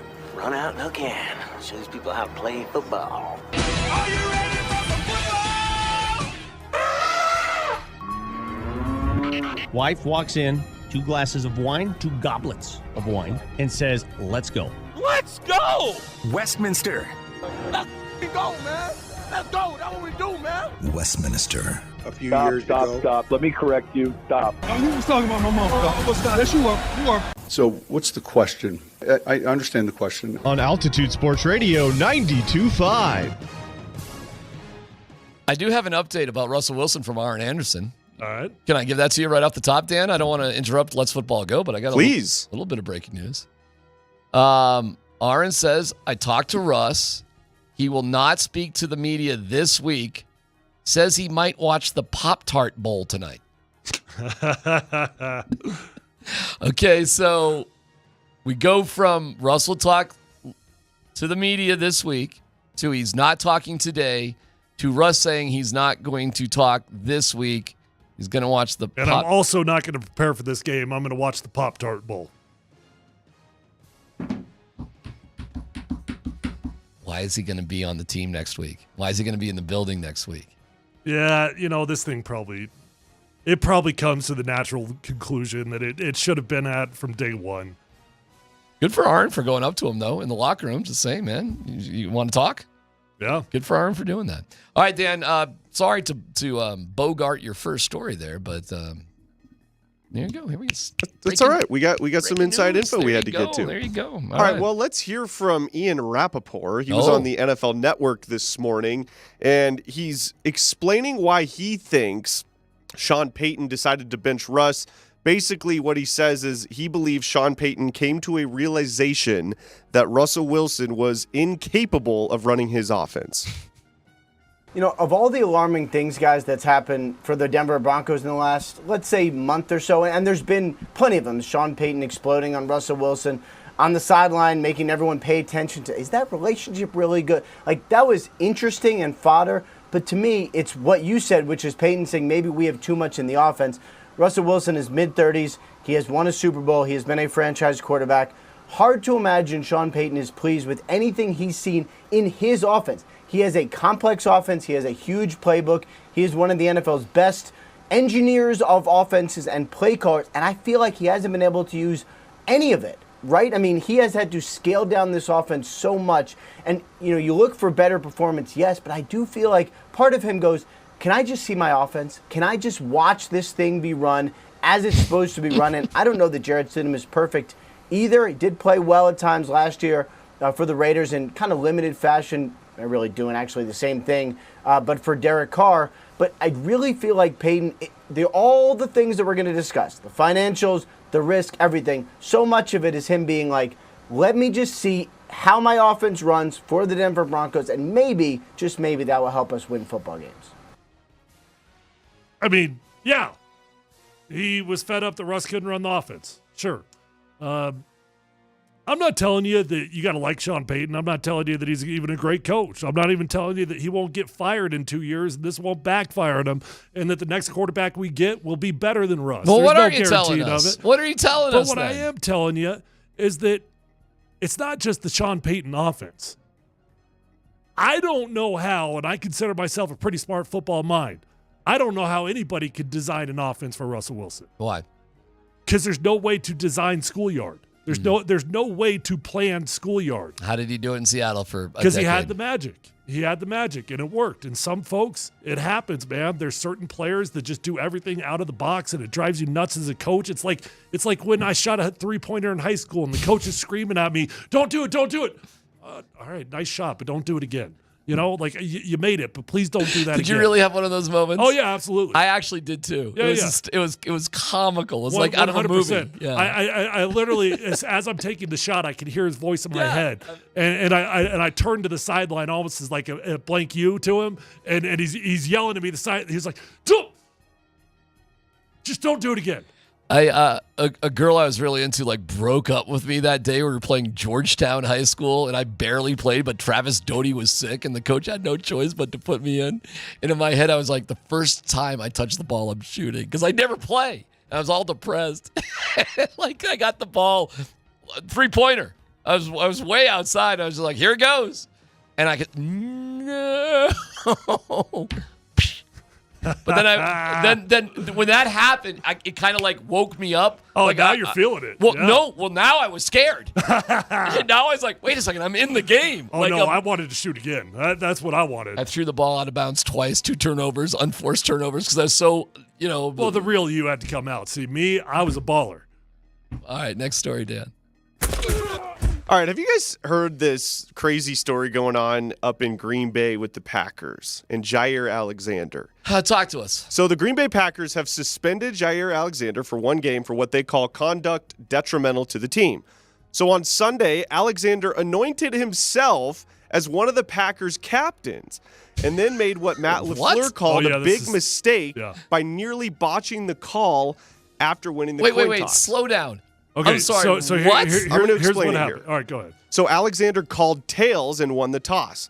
He then said the Packers wanted to be on defense, which is not the same as choosing to defer their choice to the second half. Right. So referee Alex Kemp could have taken Alexander's call to mean they wanted to kick off, basically, which would then have allowed Carolina to receive the ball to start both halves. Right, that is possible. However, because LaFleur in the pregame meeting with the officials informed Kemp that the Packers would defer if they won the toss, Kemp clarified that Alexander wanted to defer. So Jair Alexander spoke with the media and explained what he did and why he did what he did. I love it. Were you supposed to be a captain? Because the team announces the 3-game captains, and you were the 4th, and you called the toss. What happened there? Oh, yeah. I mean, it's only suiting. I don't think Coach knew I was from Charlotte. So you just did that on your own? I mean, it was like the guys backed me up. So they knew I was from here. Do you realize you almost made a big mistake on the call, though? What'd I do? Well, you said we want to go on defense. Yeah. Which, in theory, they could have said, then you're electing to kick off, which you would have lost the opportunity then to receive in the second half. Yeah, no, I told them that I said I want our defense to be out there, and they all looked at me like I was crazy. I'm like, it's pretty simple what I said. Like, I want the defense to be out there. They like, you mean defer? I'm like, yeah, I guess. Did he say that to you? Yeah, he did. The mic was on. What I did? Oh, what? Yeah, he heard you. Oh, really? No, he was just like, defer? I was like, yeah. Everybody was like, yeah. Everybody was laughing. I'm like, what y'all laughing at? Like, Unbelievable. That I love the part hysterical. when the reporter asked, do you realize you almost ruined it? He said, what'd I do? What'd I do? I don't even know what I did. Hey, you realize how stupid you are? Dude, I've done that. I guess you see something new every day. I've never seen a dude go out to take the coin toss that was not a captain. All right. I've never seen it happen. I'm so confused by that. So when they announced coin toss, he just walked out he onto walked the out field? with the other anointed captains. So he the real declared captains. himself a captain, He basically. declared himself a captain. I'm from Charlotte. I'm back home, and I should be a captain. So he just walked out onto the field. It just goes out. But that is one of the most comical. That is a riot. One of the most comical meetings with the press I've ever heard. The dude has no regret. He has no understanding. He doesn't have any clue why anybody would be judging him right now. And he thinks that, this is totally normal. That is a hell of a story. By the way, I didn't know that coaches could tell the referees ahead of the coin toss what they would want to do. So the coaches can protect their stupid players from just that kind of moment. That's what he said. Yeah, Dan, right? Am I getting that right? That's correct. So Matt LaFleur said they had an incident earlier in the season. So he goes to the refs before every game, before the coin toss, and tells them, hey, this is what we're going to do if we win the toss. If we win the toss. Wow. So what's the point of having the guys out there in the first place? The coin toss is another dumbass for thing. TV. You don't mess with the ceremony. The coin toss is for TV? The coin toss is stupid. Just like the kickoff is. The kickoff is the stupidest play in the NFL. It's a ceremony. It's ridiculous. It's a kickoff. Right. Like it's a literal kickoff to the game. It's so dumb. All right, next story. All right. Have you guys ever used Dude Wipes? You know what Yes. Dude Wipes are? I have. Yep. So Dude Wipes, Pretty they must have awesome. a sponsorship with the Cleveland Browns because Dude Wipes is allowing Browns Well, fans. would you want to explain? That's funny. It's the Browns. Do you want to explain what Dude Wipes are for those who don't know, Dan? Yeah, it's basically it's like a deodorant / sanitizing wipe. It's a shower essentially. pill. Right. Tyler Okay. probably loves them. Yeah. Because he doesn't shower. Yeah. So Dude Wipes is allowing Browns fans to trade in any Browns quarterback jersey from 1999 to 2021. You'd have a selection for a of them. brand new one at tonight's game. That's pretty funny. Hold on. Anybody? Like, there's no limit to it? Well, there's like 40 different quarterbacks from that time period, so they're basically saying. So it's anybody that has a ticket to the game? Is that what it is? I don't know if it says that. If you just got an old T-shirt, but I mean, why are you bouncing around the stadium if you don't have a ticket to the game? Well, I'm just saying. I mean, if in theory that could get expensive real quick if it wasn't limited to just the people in the stadium. I mean, how many quarterbacks are we seriously talking about from that time period for the Browns? I bet it's at least 20. I'm not Easily. even joking. I bet Yeah. it's at least 20 different quarterbacks. Yeah, easily. By the way, shower pill. So that's what we used to call it in the locker room when somebody would walk out without showering. You'd say, "Hey, did you shower?" He said, "No, I took a shower pill." Got a teammate out in Seattle, Justin Forsett. Yeah. He literally created a Dude Wipe alternative called the shower pill.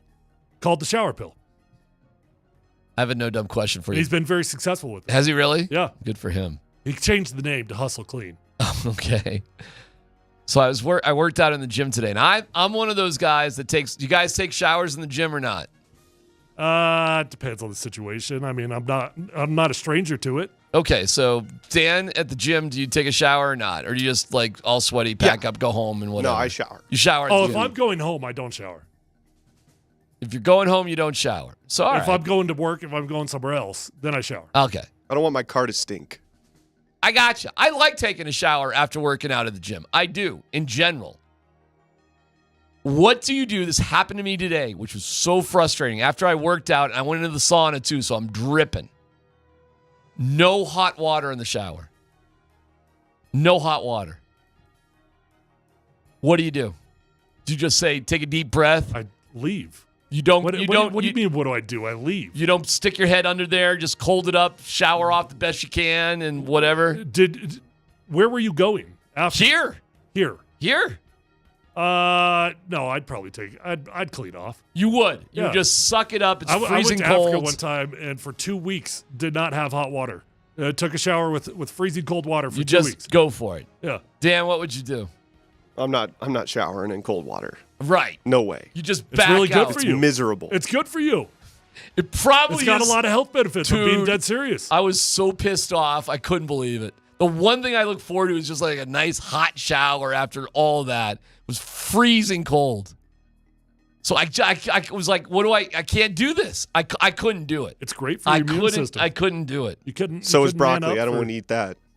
I mean, there's alternatives though. You know. And I go and I complained to the guy at the I front mean, desk. certainly you got the cold tub later though, right? No, but the cold tub would be a different sort of experience. I was ready for a shower. You know, I wasn't. The cold tub is the cold tub. When I was playing, I didn't know so much use the cold tub for therapy as it was just a way to stop sweating even after I take a shower. Especially when I was in Atlanta. Oh my gosh, I used to have to get in the cold tub after I showered out there. What would you call a male Karen?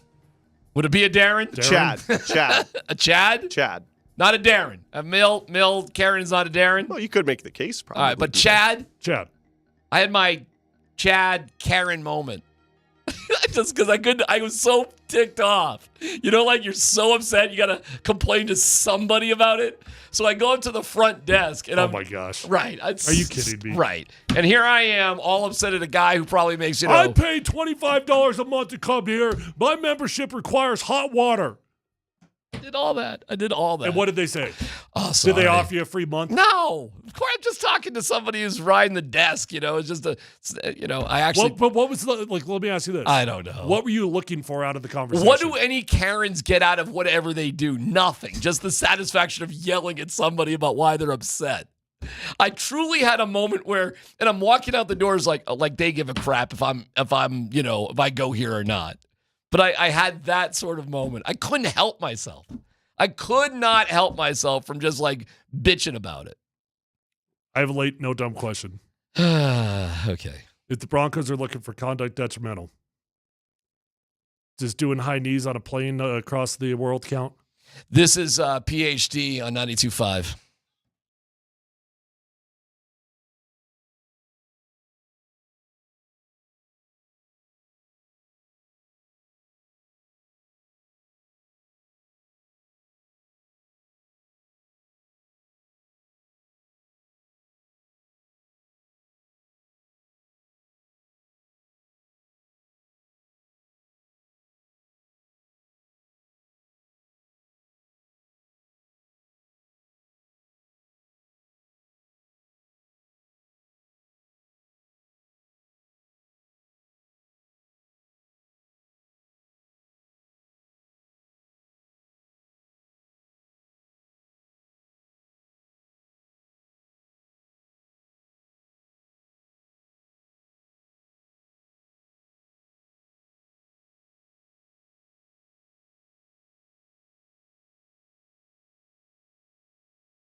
Hey, man, what a beautiful day today.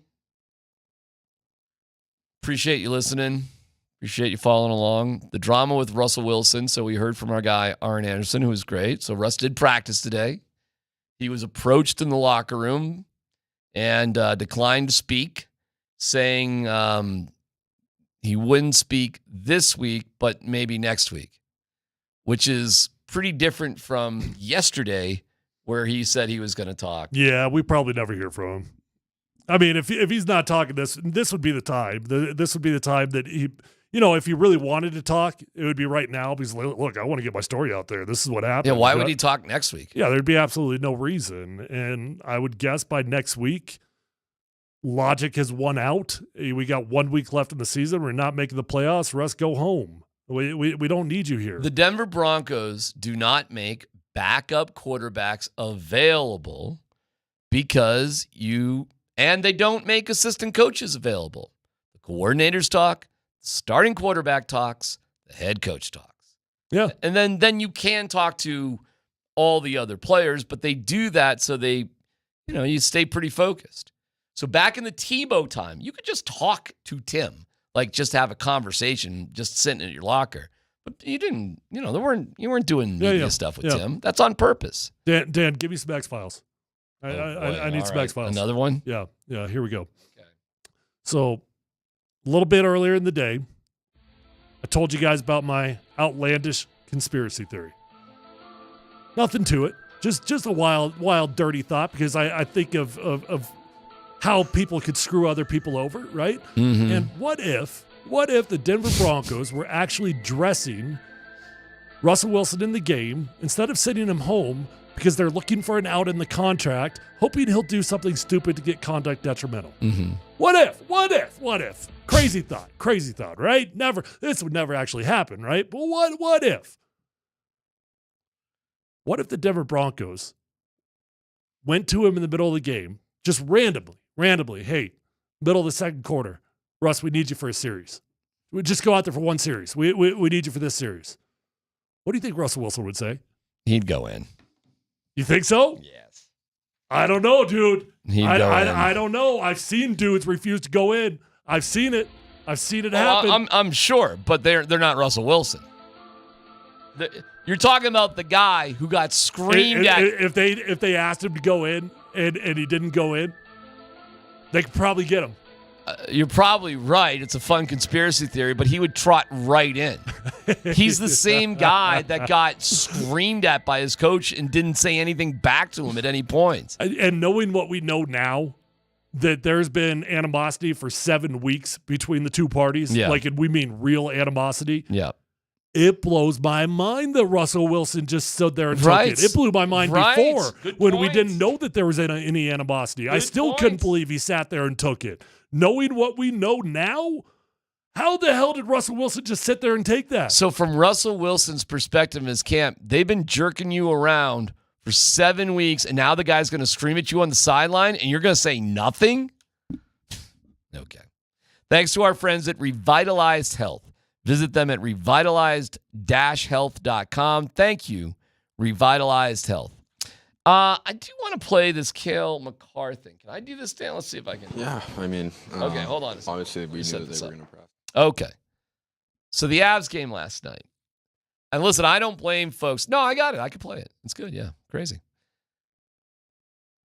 Watch the game. My wife's obsessed with the Avs. I mean, obsessed. She's obsessed with the pregame show, the intermission, the post. Obsessed.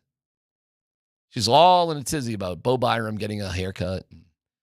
She thinks Bedsy. She doesn't like it? No, well, no, she's fine with it. She thinks Bedsy needs a haircut. Oh, but really, I thought that was like part of his intrigue. My wife, she loves McDermott, which I think is irrational, but whatever. And she is just so. Our whole lives center around watching the Avalanche when they play at night. The whole routine to the whole thing. We're watching, it's 4-0. What are you guys thinking when it's 4-0? I'm thinking, it's over, right? I mean, this, okay, cool. 4-0 halfway through. Way to go. McKinnon's got his points. The streak goes on. It's done. They gave up a goal before the end of the second period. Whatever. Dude, you blew a 4-goal lead and then you lose in overtime, and then Georgie is smashing his stick. Here's Cale Makar after the game. Yeah, I mean, obviously we knew that they were going to press. It just feels like once we get on our heels, we can't really find a way to get off of it, and that's what it felt like. Just every time you're touching the ice, you get a little anxious, not knowing what's going to happen, and then guys get a little mishandle pucks and stuff. So, yeah, it's a tough one. Obviously, I just don't think we found a way to handle that type of adversity yet, unfortunately. And yeah, we have to find a way to just make sure we can calm everything down at a moment and refocus as a group. Now let me check on this. Your captain Taves says there's 6 guys who can't play and 14 guys that are good. Your leader Cale Makar says you've got a 4-goal lead against the Coyotes. We don't know how to handle adversity. We're Stanley Cup champs that don't know how to handle adversity. And then Bednar after the game is kind of like, no big deal. I thought Georgie played well. How long are we going to walk around with our heads buried in the sand on this team? What are we doing here? When is hockey guy? Hockey guy. When does hockey guy allow himself to believe the words that the team is saying? I don't know. When does hockey guy stop getting mad at people listening to what the team says? Not what we say, right? What the team says. No, because it's clearly our fault for pointing these things out. You know what, D-Mac? They're in first place. They're actually handling this great. They're in first place. There you go, hockey guys. This is a great spot to be in right now because the team, they're right in the driver's seat, right where they need to be. And just think about how good the culture actually is that they can handle all that adversity and still be in first place. Yeah, I'm talking to you, Moj. Hockey guy, did you hear what Cale Makar said? We have a problem handling adversity. We're getting anxious. Are you watching Ryan Johansson, who has 10 goals? But you know what? I think Georgie was smashing that board with his stick because he was happy. What's he happy about? That they've got the right guys, that things are going good.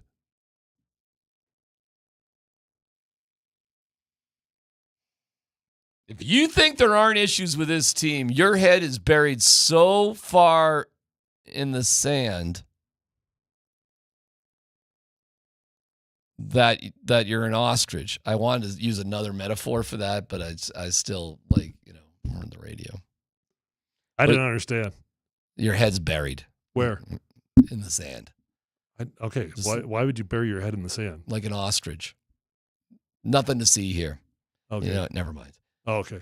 Hockey guy, this is the time for you to come attack us, by the way. Bring there they are. Are they there? Are they coming? You're a moron, TP. There you go. You're a moron, TP. There you go, buddy. There they are. There's hockey guy. They're coming. Come Let's on. go. Come get me, boys. Come and get Come it. get me, gals. Let's go. Just ignore what Taves said, what Makar says. Just, Georgie freaking out again, blowing 4-goal leads.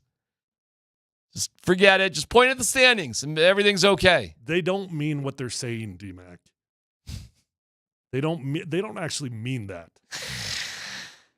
They're saying it as a motivational tactic. I'll tell you this, bro. And if you're just sitting around waiting for Gabe to come back and Lehkonen to come back. You know what? Stop being so hard on Georgie also. Okay. All right. Yeah, Georgie, he's working out great. He's terrific. I got to admit, man, I'm a big Bednar fan. I actually did feel myself a little disappointed how sort of okay he was with what happened last night. I don't think he's okay. I think he's made it very, very clear that he's frustrated right now. For the first time. It's not what it sounded like after the game last night. Well, I'll say this.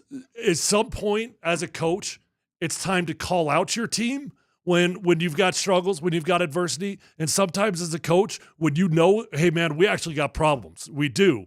Now it's time to protect your team in a public forum. So I think that both those things are very, very important as a coach.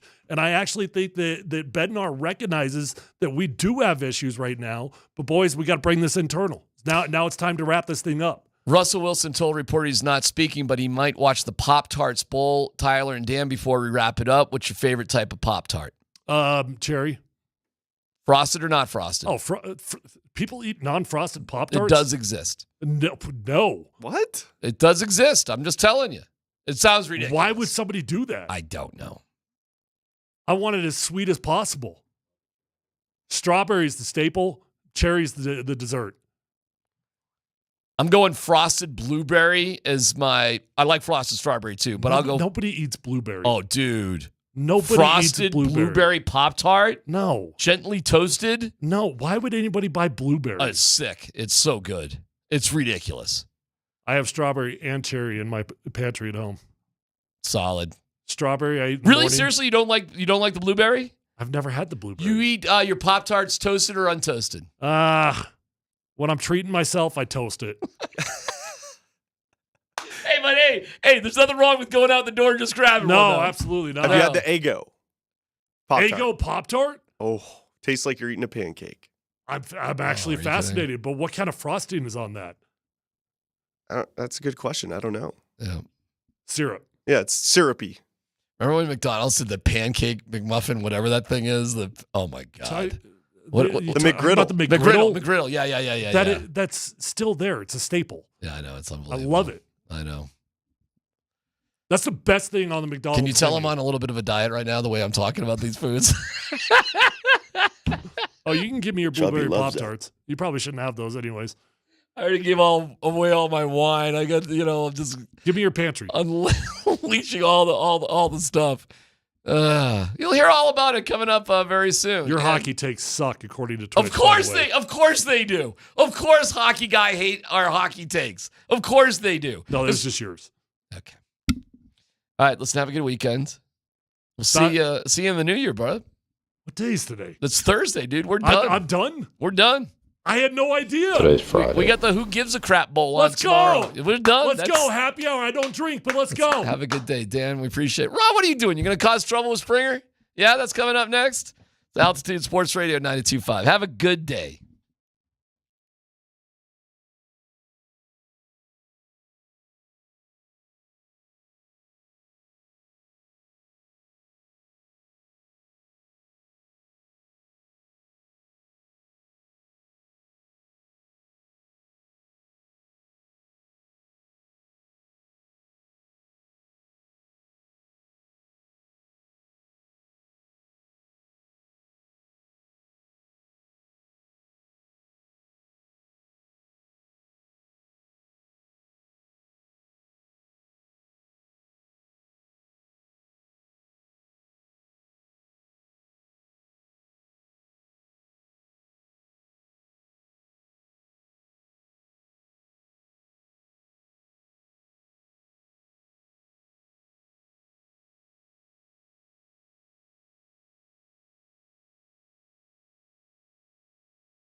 It's not Nate and Andy. It is spring. It's Mark Springer. I'm part of the Kreckman and Lindahl show. I'm still here.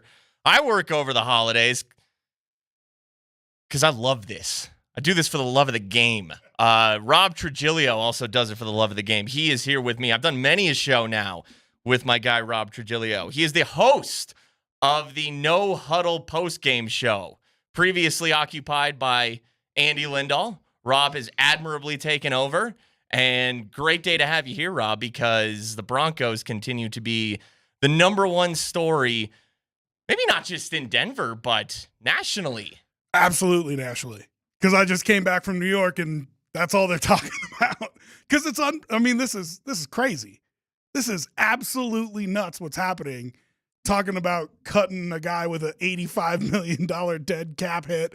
What was the actual story? We heard the reports. DMAC was just citing reports from a whole bunch of people. Diana Rossini, Josina Anderson. Josina just put out like a freaking novel on Twitter that I read, and I was like, okay, I didn't get much out of it. It's kind of just confirming or building upon what we already knew. They went to Russ, and they were like, yo, dude, take a pay cut.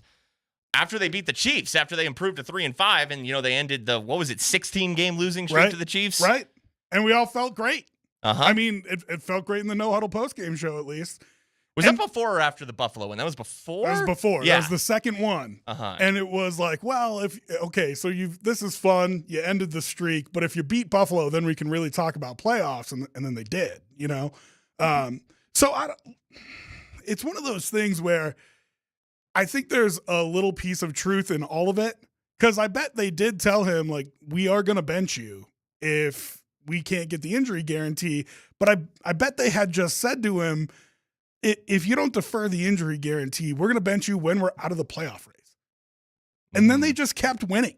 And so, yeah, that might have originally, when they said it, been 9 weeks ago.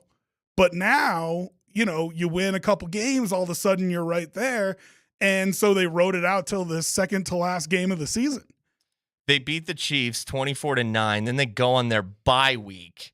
Then they had the Monday night game in Buffalo. So it was on that bye week where, according to Josina Anderson, per a source with direct knowledge, there's a lot of that in here. Everyone's trying to cover themselves.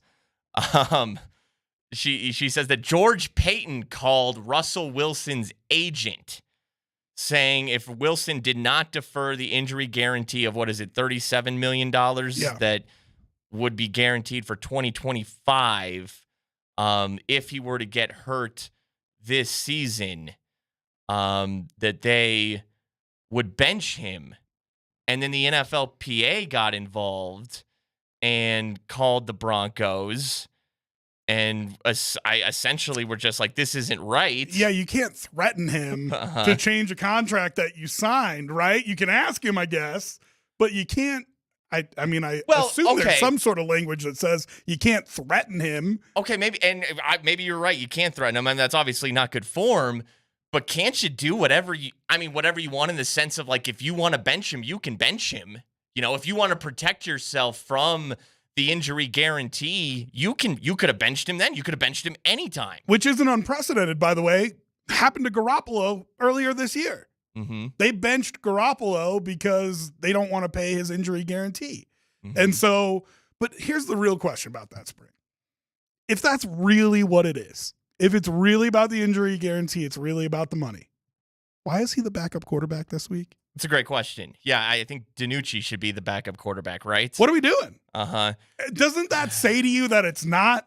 Doesn't that and the actions that we've seen on the sidelines and people that are reviewing tape saying, hey, they're just running 9 plays. And normally Sean Payton is the guy who's got 200 plays going into every week, and all 60 of his plays are different except for a couple repeats because they worked, right? And instead he's running 9 plays because that's the offense he feels like he can run. Don't all these things add up to one very simple equation? Like, it doesn't have anything to do with the money. Yeah, no. I obviously, we talked a lot about this yesterday. Yeah. I thought a lot about it before the show. I thought a lot about it after the show. I thought a lot about it this morning. I mean, I'm still thinking about it. My opinion is evolving, changing, all of that stuff. I'm, trying to learn more here and there, gain this perspective and that perspective. Yesterday, it's two reasons, and I said in no particular order, but I went with the money first. That being said, and when I brought that up, the Walton Penners, they're the wealthiest family in the world. Yeah, they don't care. Literally the wealthiest family in the world. They don't care. The Saudi family is number 4, and they're paying John Rahm how much money? Yeah. You know what I'm saying? Yeah. It's really just cap implications. You're not actually talking about dollars, because if they could just pay $250 million for this to go away, they paid $145 million for new turf for 2 games last year when the team wasn't in a playoff Hold on, race. 145 divided by 37. How many Russell Wilson injury guarantees is that? You know what I'm saying? Let's see. That's 4? 4? 5? Yeah. Something like 4? that? Yeah. Yeah. So if they could just pay $250 million and make this go away, sure. It's the destruction that is going to rain on their cap and their ability to put a winning team on the field for at least next year, if not the next 2 years, depending on how you do it, which is interesting, by the way. Have you looked at their cap situation for next year? I did. Yeah, that was something I dove more into this morning. And, when you go to overthecap.com, and I'll pull it up right now, next year, and it's like they just have the roster in place as it is right now.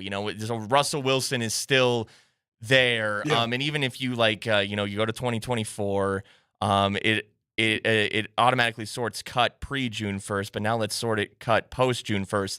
And I don't know if this changes the team cap space at the top, but the team cap space at the top is negative $18 million. Yeah. That's with Russell. And honestly, it doesn't even matter because his cap number next year is $35.4 million. His dead cap hit, if they make him a post-June 1st cut early in the new league year in March, is $35.4 million. And then it would be $49.6 the following year, okay? Right. So the point is, whether he's on the team next year or he's not on the team next year, the cap hit is exactly the same. $35.4 million, at least according to Over the Cap and what I'm seeing right here. Unless you don't post-June 1 it. And this is what the boys on Dempsey and Company were talking about today. This is Raj's tinfoil hat theory. What if you just take the $85 million hit all in 1 year? But you still have an $85 million. So you'd have an $85 million dead cap hit. Yeah. Which means, so part of that theory is then you are 100% punting on next season. 100%. Yeah. Now, even if they make Russ a post-June 1st cut and the cap hit is $35.4 million, like, again, it's essentially like Russ is still there, except he's not. Yeah. So you're paying. So where's the money for another quarterback? Where's the money for an improvement over Russell Wilson? It's in the draft. But that won't pay off in year 1. Definitely not. Well, maybe. I mean, CJ Stroud. On who. CJ Stroud, right? You'd have to get the next CJ Stroud, but without having the 2nd overall pick in the draft, unless you're trading up to get that pick, and then you're hoping Drake May's that dude, or Caleb if you somehow get him. And you're giving up capital to get that, which does that mean Patrick Surtain? Because you have to give up something good to get there. I love this $10,000 view or 10,000-foot view of what we're doing here, right? Sure. Because there's so many different ways that it can go from here. Do you try to trade the quarterback for another bad quarterback contract? Because there's a couple out there that people want out of.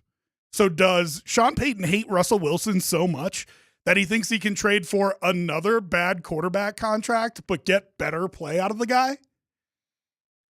Now, off the top of my head, here are the ones that I thought of. Sure, hit me. Kyler Murray. Well, I mean, see, Arizona, if you trade Kyler Murray, they're eating dead cap from Kyler Murray. Granted, they want to move on from him, I imagine. Both teams probably going to have to eat money. You'll have to restructure the deal, but you can literally just make a 1-for-1 swap there, right? Because they're just 2 bad contracts, and if you think both guys are in better positions in the other place, Russell Wilson is their bridge quarterback for whoever they draft, and Sean Payton thinks he can get more out of Kyler Murray than he does Russell Wilson. And I had brought up Justin Fields yesterday. Justin Fields is another one. Now, he doesn't have the big contract yet. Yeah. So he doesn't have that albatross around his neck. You'd probably have to send something to Chicago along with Russell Wilson. You'd have to send a Russell Wilson and a 1st or a 2nd or a 3rd for something like that. And even so, I thought of Justin Fields yesterday, and I'm sure many people did. Kyler, it crossed my mind as well. I just felt like whatever money you absorb there, even whatever you can do, it just doesn't make a lot of sense. But here's the big problem with Justin Fields and Kyler Murray, and this gets to the real reason that Sean Payton wants to move on from Russell Wilson.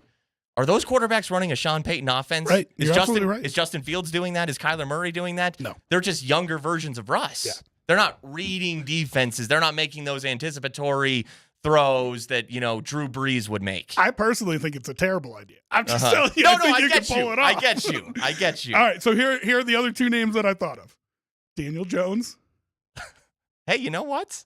You get out of it quicker if you go with Daniel Jones, right? Because the Russ contract is till 2029. The Daniel Jones, essentially a 3-year deal. So you'd have 2 more years on there. Does he think, I can bring in Daniel Jones, we can make the dead cap hits, kind of wash out each other, and give Daniel Jones a year? You send Russ to New York. He probably likes that. He's probably, Daniel Jones probably wants out of there, wants a new spot. Do I think I can do more with Daniel Jones than I did with Russ Wilson? Here's the other one, and you're going to really hate this. Jimmy Garoppolo. Yeah, he was a name that crossed my mind. I mean, again, so Sean Payton wants a Drew Brees. So it's probably going to be a quarterback in the draft that he sees those traits and characteristics out of, and then he will try to shape and mold him in that fashion. I don't see a free agent quarterback that – because Sean Payton was pulling his hair out with Russell Wilson, right? Yeah. And I don't see a free agent quarterback that also wouldn't make Sean Payton pull his hair out. Is Sean Payton too picky here? Because at a certain point, there's only a handful of quarterbacks in the league who could run the offense to the way he desires it, that he wants it done, I don't know that that's true. Because, you could have a Ryan Fitzpatrick type run his offense.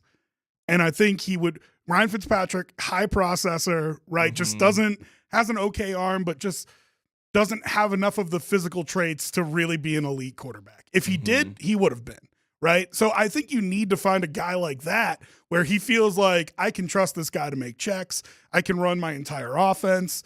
And I feel like that's what he's doing with Stidham. You know what I mean?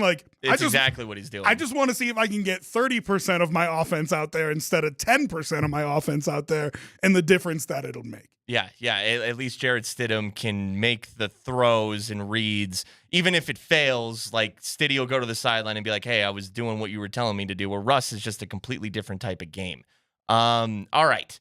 He's Rob Trujillo. I'm Mark Springer. Today on Kreckman and Lindahl, we are giving away 4 pairs of tickets to see Nikki Glazer at the Paramount Theater. And this is actually going to be really fun because she, and I'm familiar with her for her appearances on the Comedy Central roasts over the year. And she has roasted some athletes over the year. So Really?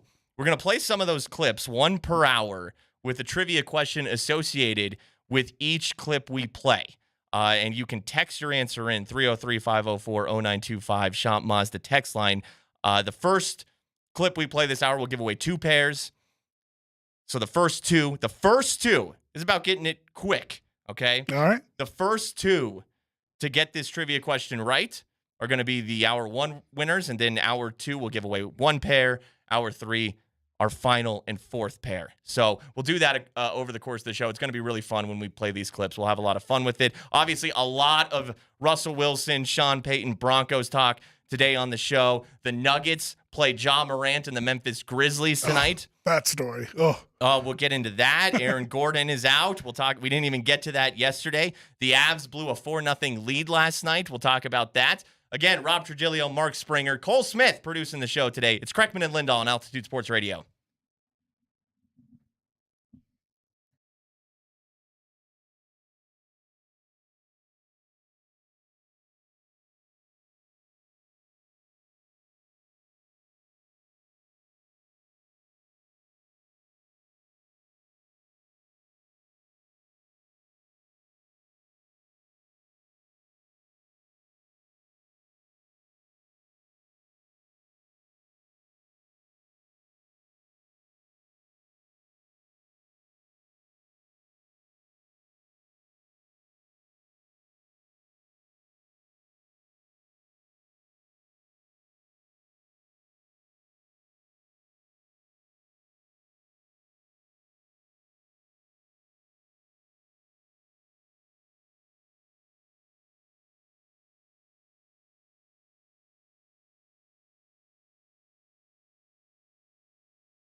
Kreckman and Lindahl, Mark Springer, and Rob Trujillo here with you on a Thursday afternoon. Tease before the break, we got 4 pairs of Nikki Glaser tickets. She's at the Paramount Theater for shows on December 27th. That's already gone, so we're not going to give those away, apparently. Yeah, 30 and 31, I think. 30 and 31. Okay. I don't know which ones you gave away already, but we haven't given away any yet. Okay. We were maybe supposed to do this yesterday as well. Yeah, I think so. But they also, they said we could split it up however we We don't want. talk about that, Rob. And then, All right. the biggest news in a while comes down. So it was tough to get to that yesterday. Sure. Busy day. It was a busy sports day, but then you didn't even talk about the Aaron Gordon stuff. So what are we doing? Yeah, we couldn't get to it. What do you even say? Like the dude What got I bit by talk a with dog. Russell about, it's none of your business. Dog mauled Aaron Gordon somehow. I don't know. I don't know the there's context. a lot to talk about there. If you feel like there's not a lot to talk about there, I'm shocked. Well, the one tangible thing is he's out. He can't play right now. That's huge. Absolutely. And it could be a while, too, because I heard today 21 stitches. That's a lot of stitches. Even if it's split up hand and face, that's a lot of stitches. And, you might be talking about plastic surgery to Remember fix it. Did you see what happened to David Njoku, the Browns tight end, who he burnt his face. I can't remember how, but it was bad. And he showed up to the Browns facility when he returned, wearing a mask because he didn't want to show his burns. Yeah.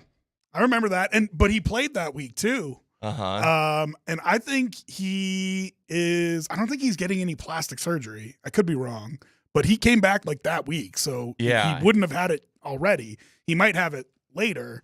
But yeah, this could turn into a long thing with Aaron Gordon. And, I don't know. I don't know if you want me to talk about it now, but yeah, go for it. It just kind of feels, doesn't it kind of feel like weird last year? Avalanche. This season for the Nuggets. Well, so it's an injury I don't have on my bingo card attacked by dog. Yeah. That never enters my mental space as a possibility of something that could happen. Carrying deer meat, right? There's some weird ones that have happened, but it's not just that. It's these injuries just seem to keep piling up. And yes, there's still a number 1 seed most likely in the NBA. I assume that they're going to catch the Timberwolves, maybe not. But it just, last year, the Avs played well all season, but they just kept having injuries they had to deal with. Weird stuff, different places, different times. They felt like they never had everybody for a significant portion of time, and they just kind of patched it together and made it to the playoffs and didn't have enough to get it done, despite us all thinking that they were one of the best teams in the NHL. The good news here, though, with Aaron Gordon is, he'll be back in due time, couple weeks, month. He will heal from this. Yeah. Whereas with the Avalanche, the Gabe Landeskog knee cartilage, I forced him out. We're going on 2 years now. Yeah. So the fluky nature, sure. Because remember how Gabe got hurt? It was friendly fire from Cale Makar. A skate, he was just, he kind of went down fighting for a puck. Skate, man, those blades, I'm surprised that almost doesn't happen more, that dudes don't get cut, because these dudes flail when they get hit, and the skate can go anywhere. Well, we saw the throat thing in Great Britain this year, was that? Yeah, I saw or something about that with Czechoslovakia? the player, and it was bad. Yeah, the player goes down, his leg kicks up. Some people are saying maybe intentionally, I don't know, but he nicks a guy in the neck, and the guy doesn't make it. That is, it's crazy. But yeah, for me, it just feels like, Jamal went down, Murray went down. I'm worried about getting this team together to make a stretch run and really take a shot at repeating. And it feels like the more of these things that happen, the more nervous I get about it. Again, though, for me, it's like anything that's not season ending, as long as you're healthy for the playoffs. I don't care if you have scars on your body from dog bites, as long as you're out there playing. Yeah. So, they're on a little bit of a win streak here, the Nuggets. They're right behind Minnesota in the Western Conference. They're the 2 seed, right? So, they're in a good position. Wishing Aaron Gordon, the best and the speediest in that recovery. It's tough. What happened? Obviously, we're curious. What happened, right? Were you petting the dog? Like, good boy? Was it his dog? Was it a family member's dog? You know what I mean? And then all of a sudden, you're like, bad boy. That's a bad boy. Is that what you say? Spring, is that true? Is that your reaction to it? Also, Reggie Jackson is questionable tonight with a skin lesion. That's similar because Aaron Gordon is out. They listed as face/hand lacerations. Reggie Jackson is now questionable with a skin lesion. So these dudes got cuts in their skin, right? Okay. We got multiple cuts in the skin. Do we know what the difference is between a lesion and a laceration? I think a lesion is not as severe as a laceration. It sounds like it, but I don't know, though. We're using fancy language here, and I don't think either of us are qualified to speak to it. Well, you know how the NBA injury reports are, right? Like, when Joel Embiid or somebody has the bubble guts because they ate Taco Bell the night before, they list it as like gastrointestinitis. They don't use the real word, which is, Cole, see if you can find that Bud Black drop, Herman Marquez, diarrhea. There it is. They won't list that on the injury report, right? Little trick. If you're calling in sick to work, that's one you don't get questions about. You know what I mean? And speaking of sick, and we'll get to this a little bit later in the show, but right now I'll just say Ja Morant is questionable tonight with an illness. He is sick. Oh, are we having an Embiid thing here? Well, they don't want him to play tonight because they don't want him to play well tonight because they don't want another Shotgun Willie's night. Like, is that he seems to be defiant in the face of his punishments here. He is returning to the place, the city, the area where it all started. That's what I'm saying. Is the coach like, you know what? Let's just hold him out tonight. Nothing going. I just don't want to. And no 4 a.m. trips to Shotgun Willie's. You know what I mean? Yeah, you can go play in Los Angeles. You can play in Miami. But Denver just makes Ja go crazy. Something about Shotgun Willie's. Man, part of me misses working right next to that building. Remember, we used to work right next to it just a month ago. We could have just walked over there. Who was doing the post game that night? DT? Dan Tanner could have walked over there. I mean, he probably doesn't get in the same area that Ja does, but could have at least seen it. Let's give away 2 pairs of these Nikki Glazer tickets because this will be fun because this is going to involve the last truly good quarterback in this town, Peyton Manning. Okay, so I don't know why you have to besmirch the elite Joe Flacco's name like that because he's playing at an MVP level right now. But okay, could the Broncos sign Joe Flacco? They could have. For you, bud. They could have. Joe Flacco's playing great right now. Sorry, I sidetracked you. I'm sorry. Okay. So when I think Nikki Glazer, I think of her Comedy Central roasts, and there's a video on YouTube of her best moments from her roast. I was watching it today, and she's roasted a few athletes who have been at these roasts. One of them was Peyton Manning. This was the roast of Rob Lowe. So let's play this clip. This is for 2 pairs of tickets to see Nikki Glazer at the Paramount. She has shows tonight, the 30th, and New Year's Eve at the Paramount Theater. We are giving away 2 pairs right now. So we're going to have 2 winners. We'll play the clip first, and then I'll give the question. And the first 2 people to get this right at 303-504-0925, you each will win a pair to one of these shows at the Paramount Theater. Cole, let's play this clip of Nikki roasting Peyton Manning. Peyton Manning is here. That's not for you guys, that's for him. Peyton, you're here right now. You've had a lot of concussions. You're here. Don't murder your wife. I don't know much about football, but I love Peyton in commercials. You're so good at him, like legitimately. I'd say you're the greatest of all time. I'd say you're like the Tom Brady of being in commercials, like the greatest. Like he's the greatest, right? So.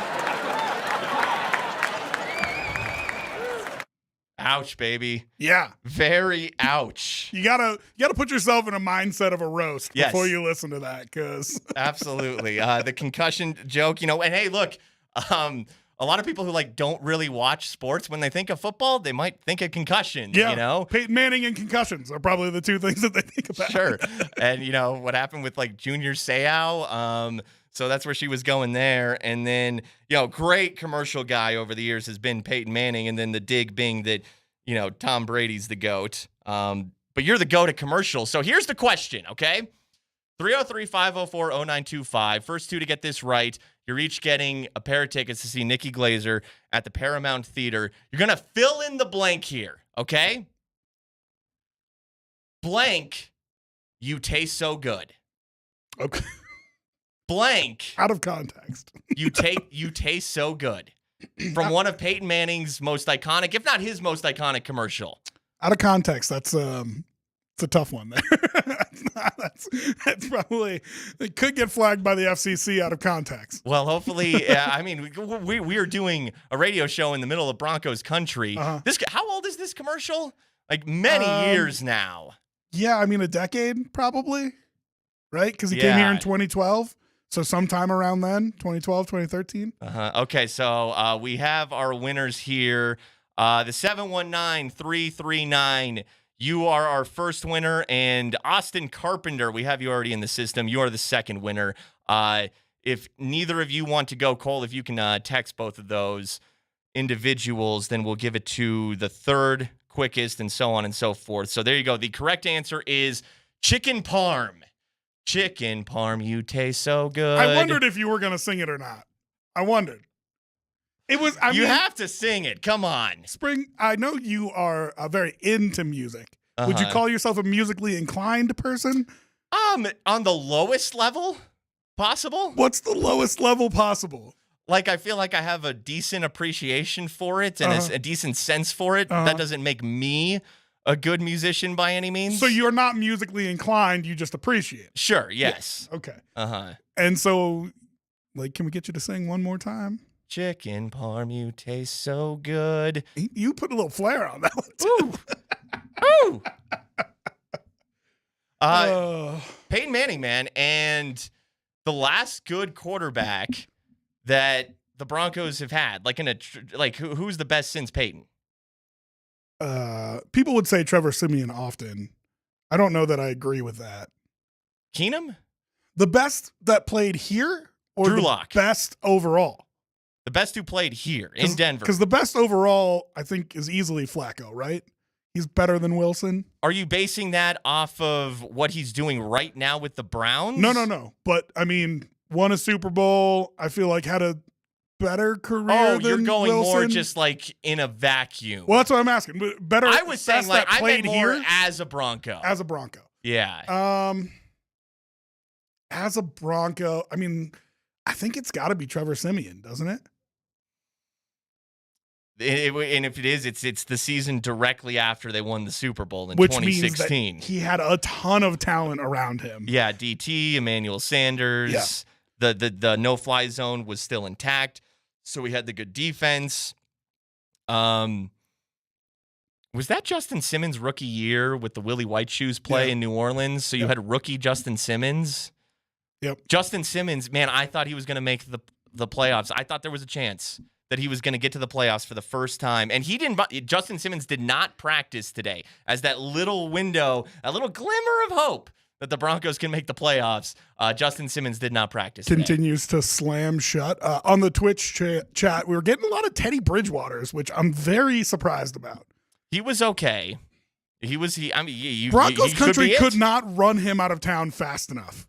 I guess, unfortunately, when I think of Teddy, and I hate it, but I think of the play where he made a business decision and decided not to tackle Darius Slay. Yeah. Like, that's the one thing I think about. Yeah. And that changed that whole season too, right? Because you were thinking the Eagles were struggling a little bit. Can you get a win? Can you make a run at the playoffs here? And I mean, everybody torched him for that. Everybody torched him for that. So I feel like there's a lot of what about Russell? Retconning here about how much they liked him. No, Russell, come on, it can't be Russell. You think Teddy was better than Russell? Definitely he was. Russell's performance last year still counts, right? Because it was in a Bronco uniform. Or are you giving him a Hackett pass here? Well, I mean, I saw it yesterday. You know, those stats comparing what Russell Wilson has done this season to what Patrick Mahomes is doing this season. And by a lot of categories, Russ is outplaying Patrick Mahomes, even though we all know we're taking Mahomes over Russ and it ain't even close. Okay, but Russ has been like okay this year. He's been good. I say that with like a hint of a question. Yeah, I don't know about that. You're taking Patrick Mahomes' worst season, and he has no receivers, right? And Travis Kelce is distracted as hell by with Taylor Swift right now. Don't start that. Don't start doing that. Don't start. And here's another like no player has ever dated somebody before. But nobody's ever dated this. Stop with the Yoko Ono. I don't want to hear it. I don't want to hear it. You're taking Patrick Mahomes' worst season and comparing it to Russ's second worst season. Is it? Last season was his worst. Definitely. Yeah, no doubt. So how does this compare to like his rookie year? He was actually pretty good right off the bat. I feel like these numbers, if you got this out of a rookie, you would be standing up cheering. Sure. So from a rookie, yeah. One of his top 10 for the top 5 seasons. And here's the other thing. The coach is the one that's out on him. Mm-hmm. If the coach is the one that's out on you, isn't it saying like I can expect more from this offense? Absolutely. You know what this had crossed my mind when you mentioned Teddy and the Vic Fangio era, right? And you knew that Vic Fangio clearly he didn't like Drew Lock, right? Yeah. Remember, happy birthday, Teddy Bridgewater. Remember when it was Teddy's birthday? Yeah. And then Mike Kliss says, "It's Drew Lock's birthday too." And then Vic Fangio says, "It is." He didn't say happy birthday. Nope. He was like, "I want to wish Teddy Bridgewater a happy birthday. It's Drew Lock's birthday too." It is. It's hilarious. I mean, that was pretty brutal. And I don't know how you go into work the next day with your boss just being like, "No, I hate him." And I don't think Vic loved Teddy. He liked Teddy, but he viewed Teddy like this is kind of a little bit of what's going on right now. Like Teddy could run an NFL offense and not make, and maybe every quarterback's going to make mistakes, but a lesser amount of dumb head-scratching mistakes that a guy like Drew Lock might make, right? And that's kind of what Sean is looking for right here. Like the guy who is just more consistent, who is more by the book. That was Teddy to Drew. Like Russ is almost the Drew Lock in this situation a little bit. Teddy Bridgewater was your daughter dating the guy who's got like a retirement account and is respectful and responsible. And that's all well and good. There's nothing wrong with that. But it's not who your daughter wants to date at all. Sure. It's not any fun. I want the bad boy. Right, yeah. That's what Teddy Bridgewater was. And but it's like, no, he's good for you, okay? Yeah. Like, he'll get you home safely, okay? You won't get in any trouble tonight. Yeah, you're not going to, have this wild, crazy night filled with, tales you can tell your friends, but you're going to have a nice, safe, respectable night. And when you hit retirement at 70, there's going to be $5 million in the bank and you'll be taken care of. And I know it, right? Like that's the feeling that you get from Teddy Bridgewater. It's not what you got from Drew Lock, right? He was the bad boy. He's rapping Young Jeezy on the sideline, right? Right. Buzz Lightyear, pew, pew, pew, pew. So no doubt the old man Vic Fangio was just trying to go with the safer option. But because of that, I don't think you can say that he's been the best quarterback that the Broncos have had since Manning. But here's what's crossing my mind though is Vic Fangio. He wanted better than Teddy. And I'm sure, remember, they fire Vic, they hire Hackett, they sign Russ, and at the time we were kind of thinking, like, what's Vic Fangio thinking right now? Because we were all in on Russ at the time, like, oh, this is so great, we finally got our quarterback, and Vic is probably like, I wanted one of those, man, why couldn't I coach Russell Wilson? Then it turns out kind of like, be careful what you wish for. Yeah. It wouldn't have gone that great for you, but in theory, on paper at the time, like, Vic was just like, man, can I get a quarterback here? Because everything else is good. But Vic just ate it, Vic just did his job. Why does it feel like, and I know they're paying him a lot of money and that the organization's all in on him, but doesn't it feel like they are acquiescing to everything that Sean Payton wants? Like Sean's running the show, whereas Vic Fangio was just doing his job. Let's play this out, though. So and I know we got to run to break, so maybe we do this on the other side. But if Vic Fangio gets Russell Wilson, what kind of performance do you get out of him with Pat Shurmur calling plays? Oh, God. Oh, God. Right. But that's what I'm trying to say to you, right? I know. So now that ask yourself the question of how that makes you feel about Sean Payton. Do you feel like Sean Payton's getting more out of a lesser asset? Because if you feel that way, if you feel like Russell Wilson with Pat Shurmur calling plays still would have been a disaster, then yeah, you got to go with Sean Payton and what he says. All right, that's good. I like it. We'll build on that. He's Rob Trigilio. I'm Mark Springer. It's Kreckman and Lindahl on Altitude Sports Radio.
K&L.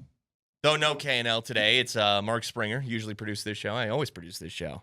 Except not today. Well, kind of. Cole Smith's here doing that a little bit. Rob Trujillo is with me as well, the host of the No Huddle postgame show, Jack of all trades. Appreciate you having me. Absolutely.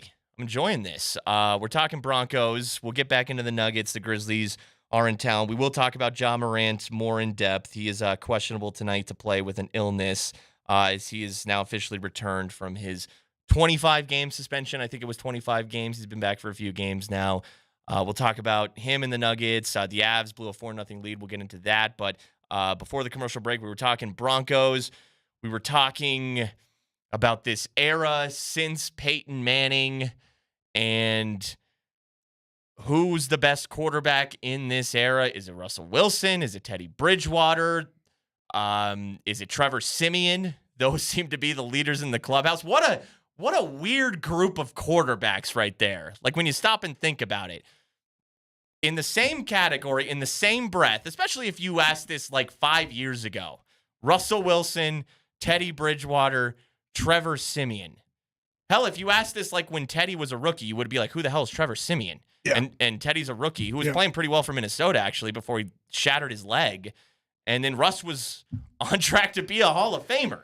And now we're grouping these three together and we don't know who to pick. Do you know what strikes me most? And it's a little bit of a sidetrack, so I apologize. But we were talking earlier about the 10,000-foot view and what the team does from here. What strikes me the most when you say those three names is each of them, to me, it feels like you didn't have a plan. Mm-hmm. Trevor Siemian ends up starting. It was supposed to be Paxton Lynch. He was the plan. Right, right. Yeah. And so you end up going with this kid who's, no one had ever heard of before, but outplayed everybody. And it was a bad plan, right? Joe Flacco, bad plan. Teddy Bridgewater, he wasn't your plan. Drew Lock was your plan. But you end up playing Teddy Bridgewater because time and time again, the course charted by this organization has led to abject disaster because they haven't had a plan and stuck to it. At least with Drew Lock, though, and you're right, he was the plan because he's the goal should always be to develop the young quarterback unless you have a true veteran of a certain caliber that you're like, okay, we're going with him. And, Russell Wilson would have fit that bill, right? But at least with Drew, he was a second-round pick. Remember, like that fall, before that college football season, before that draft, when Drew was at Missouri, you would look at mock drafts, and Drew, and a lot of those, was the projected number 1 overall pick. Right, before the football season. Before his final season at Missouri, and then he fell to the second round. But so there was a high reward, low risk being second round. I mean, if you're and the high reward being this guy was at one time the top quarterback in this draft class. But again, it's a second round pick. So if he doesn't work out, it's okay. And Paxton Lynch, late first round pick, late first, second round. Can you really look at those as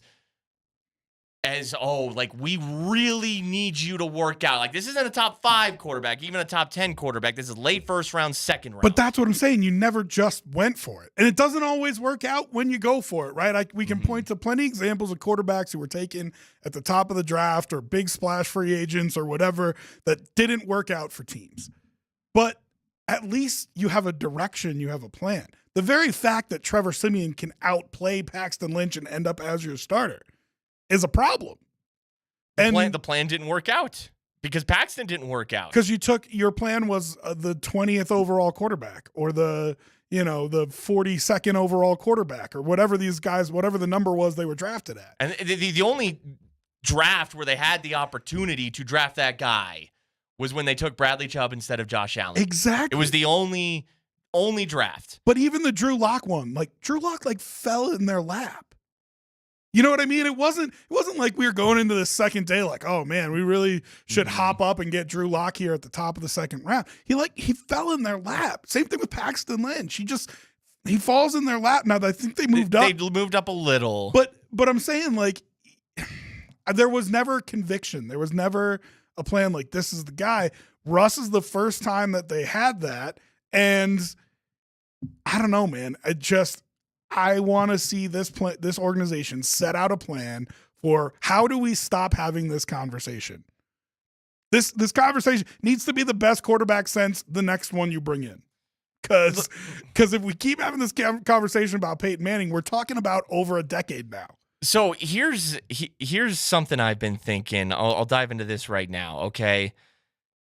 Is that typically, and there's a couple wrenches in this, we'll illustrate those, but typically the best way to find success in the NFL is to draft and develop your quarterback.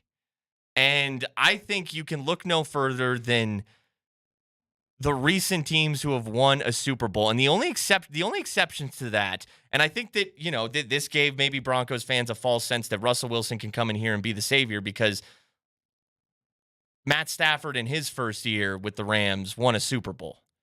But Matt Stafford doesn't rely on his legs. Now, hold on. Tom Brady. And then before, of course, Tom Brady. But that is Tom freaking Brady. Peyton Manning. And then Peyton. But what's ironic about Peyton is he does it in his worst year of his career. The final year of his career.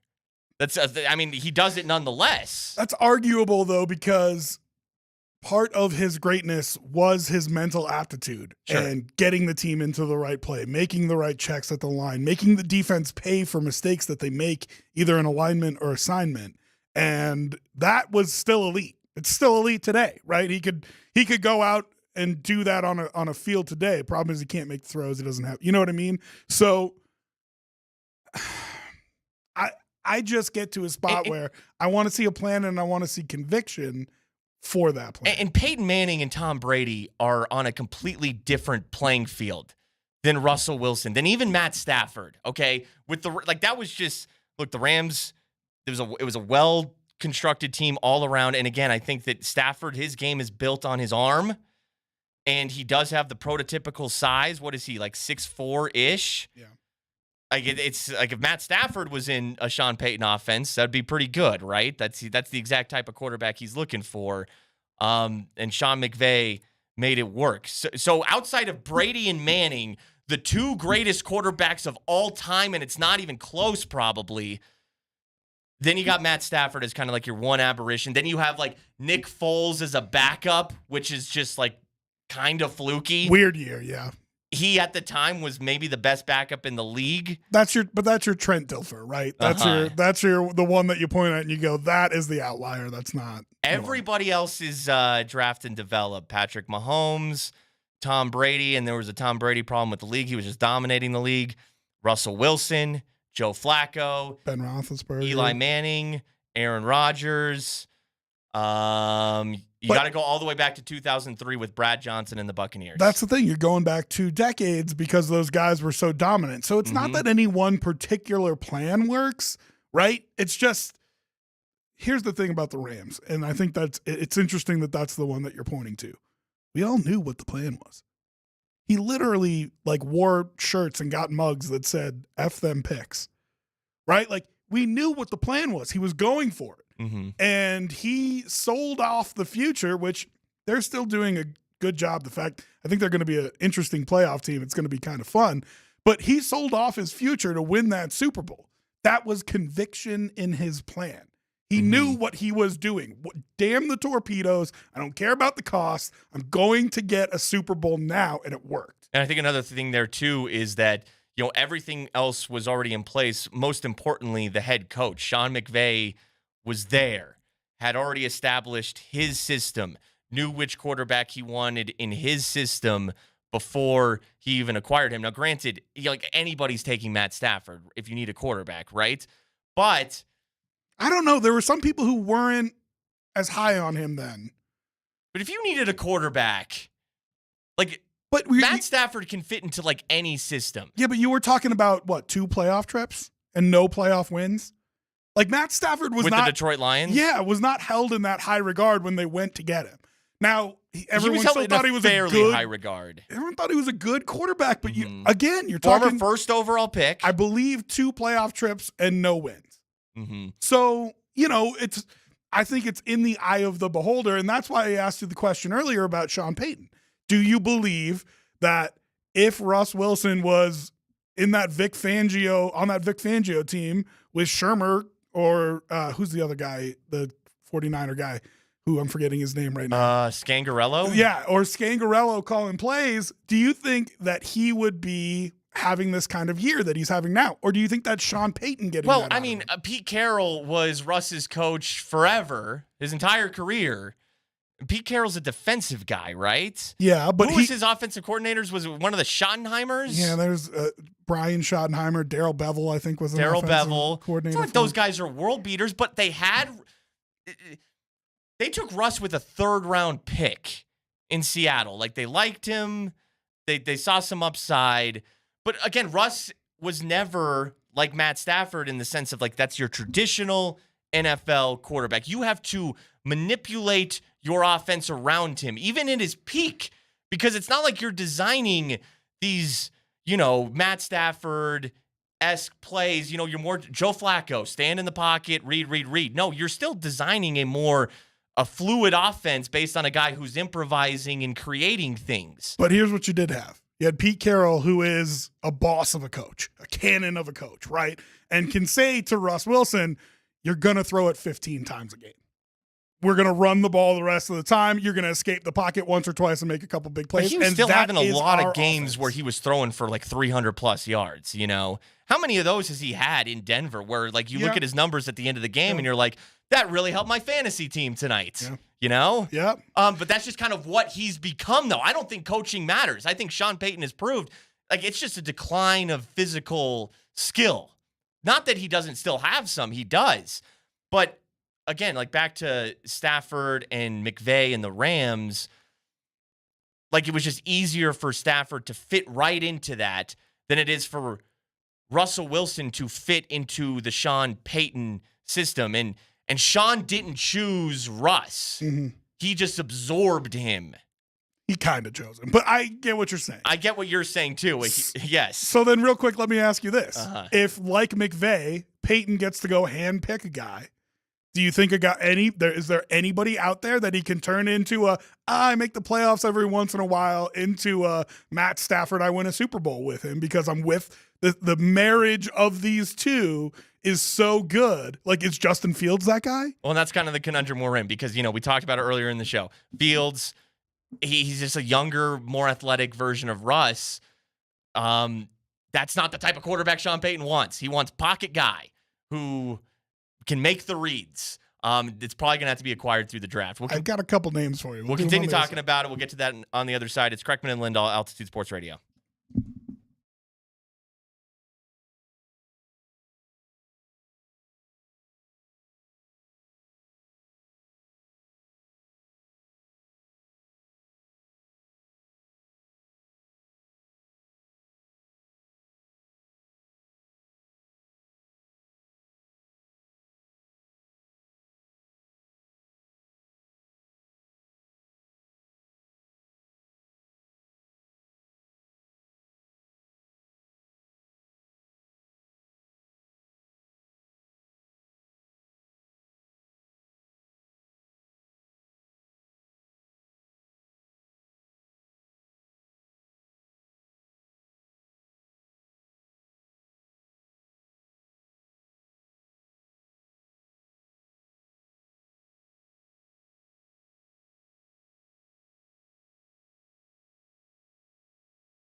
Hour 2, Kreckman and Lindahl, they are out there on holiday vacation. Mark Springer and Rob Trujillo here. Cole Smith doing my usual duties today. He's doing an excellent job. This is turning into like a yearly thing, and I dig it.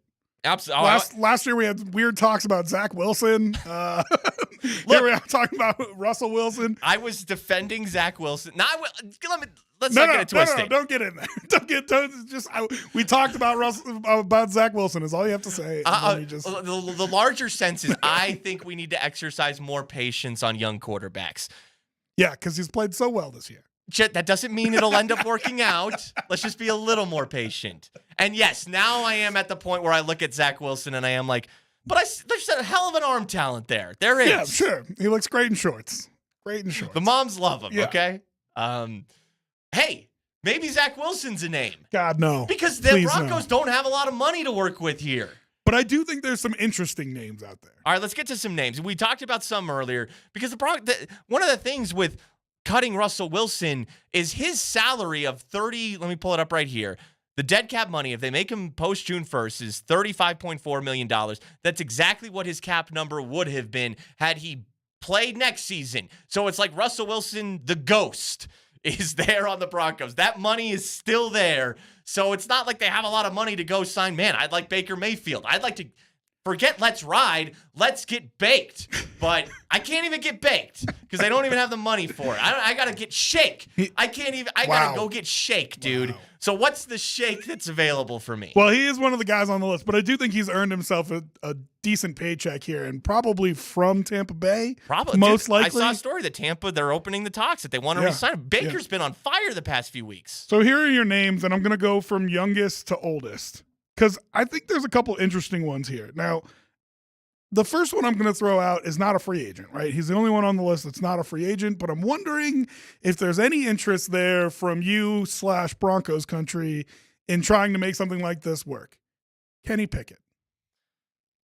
It could happen. I mean, would you be willing to trade for a rookie contract? Because it's got to be somebody cheap, right? Sure. Because you got so much tied up in the dead cap for Russell Wilson. Yeah. If they fired Matt Canada, they said Pickett's still not the guy. They're willing to trade him. They're at least willing to listen. Is that something that you would like to explore? I don't think Pittsburgh will move on from Kenny Pickett. Granted, I don't think they love him. I just think they won't move on from him yet. Maybe after like next season if they don't see improvements from him. But yes, I would take him. Do you think that's the kind of guy? Because I feel like that's the kind of guy that Sean Payton can try to work with and mold into what he wants. Yeah, he is more that type of quarterback, your traditional type of quarterback, save for the smaller hands. Drew Brees, did he have large hands? I don't think so. He can make Kenny work. All right, so here are the other names. I'll run them down quick, and I'll give you the age too. Gardner Minshew, 27. Baker Mayfield, we said, 28. Mm-hmm. Jameis Winston, 29.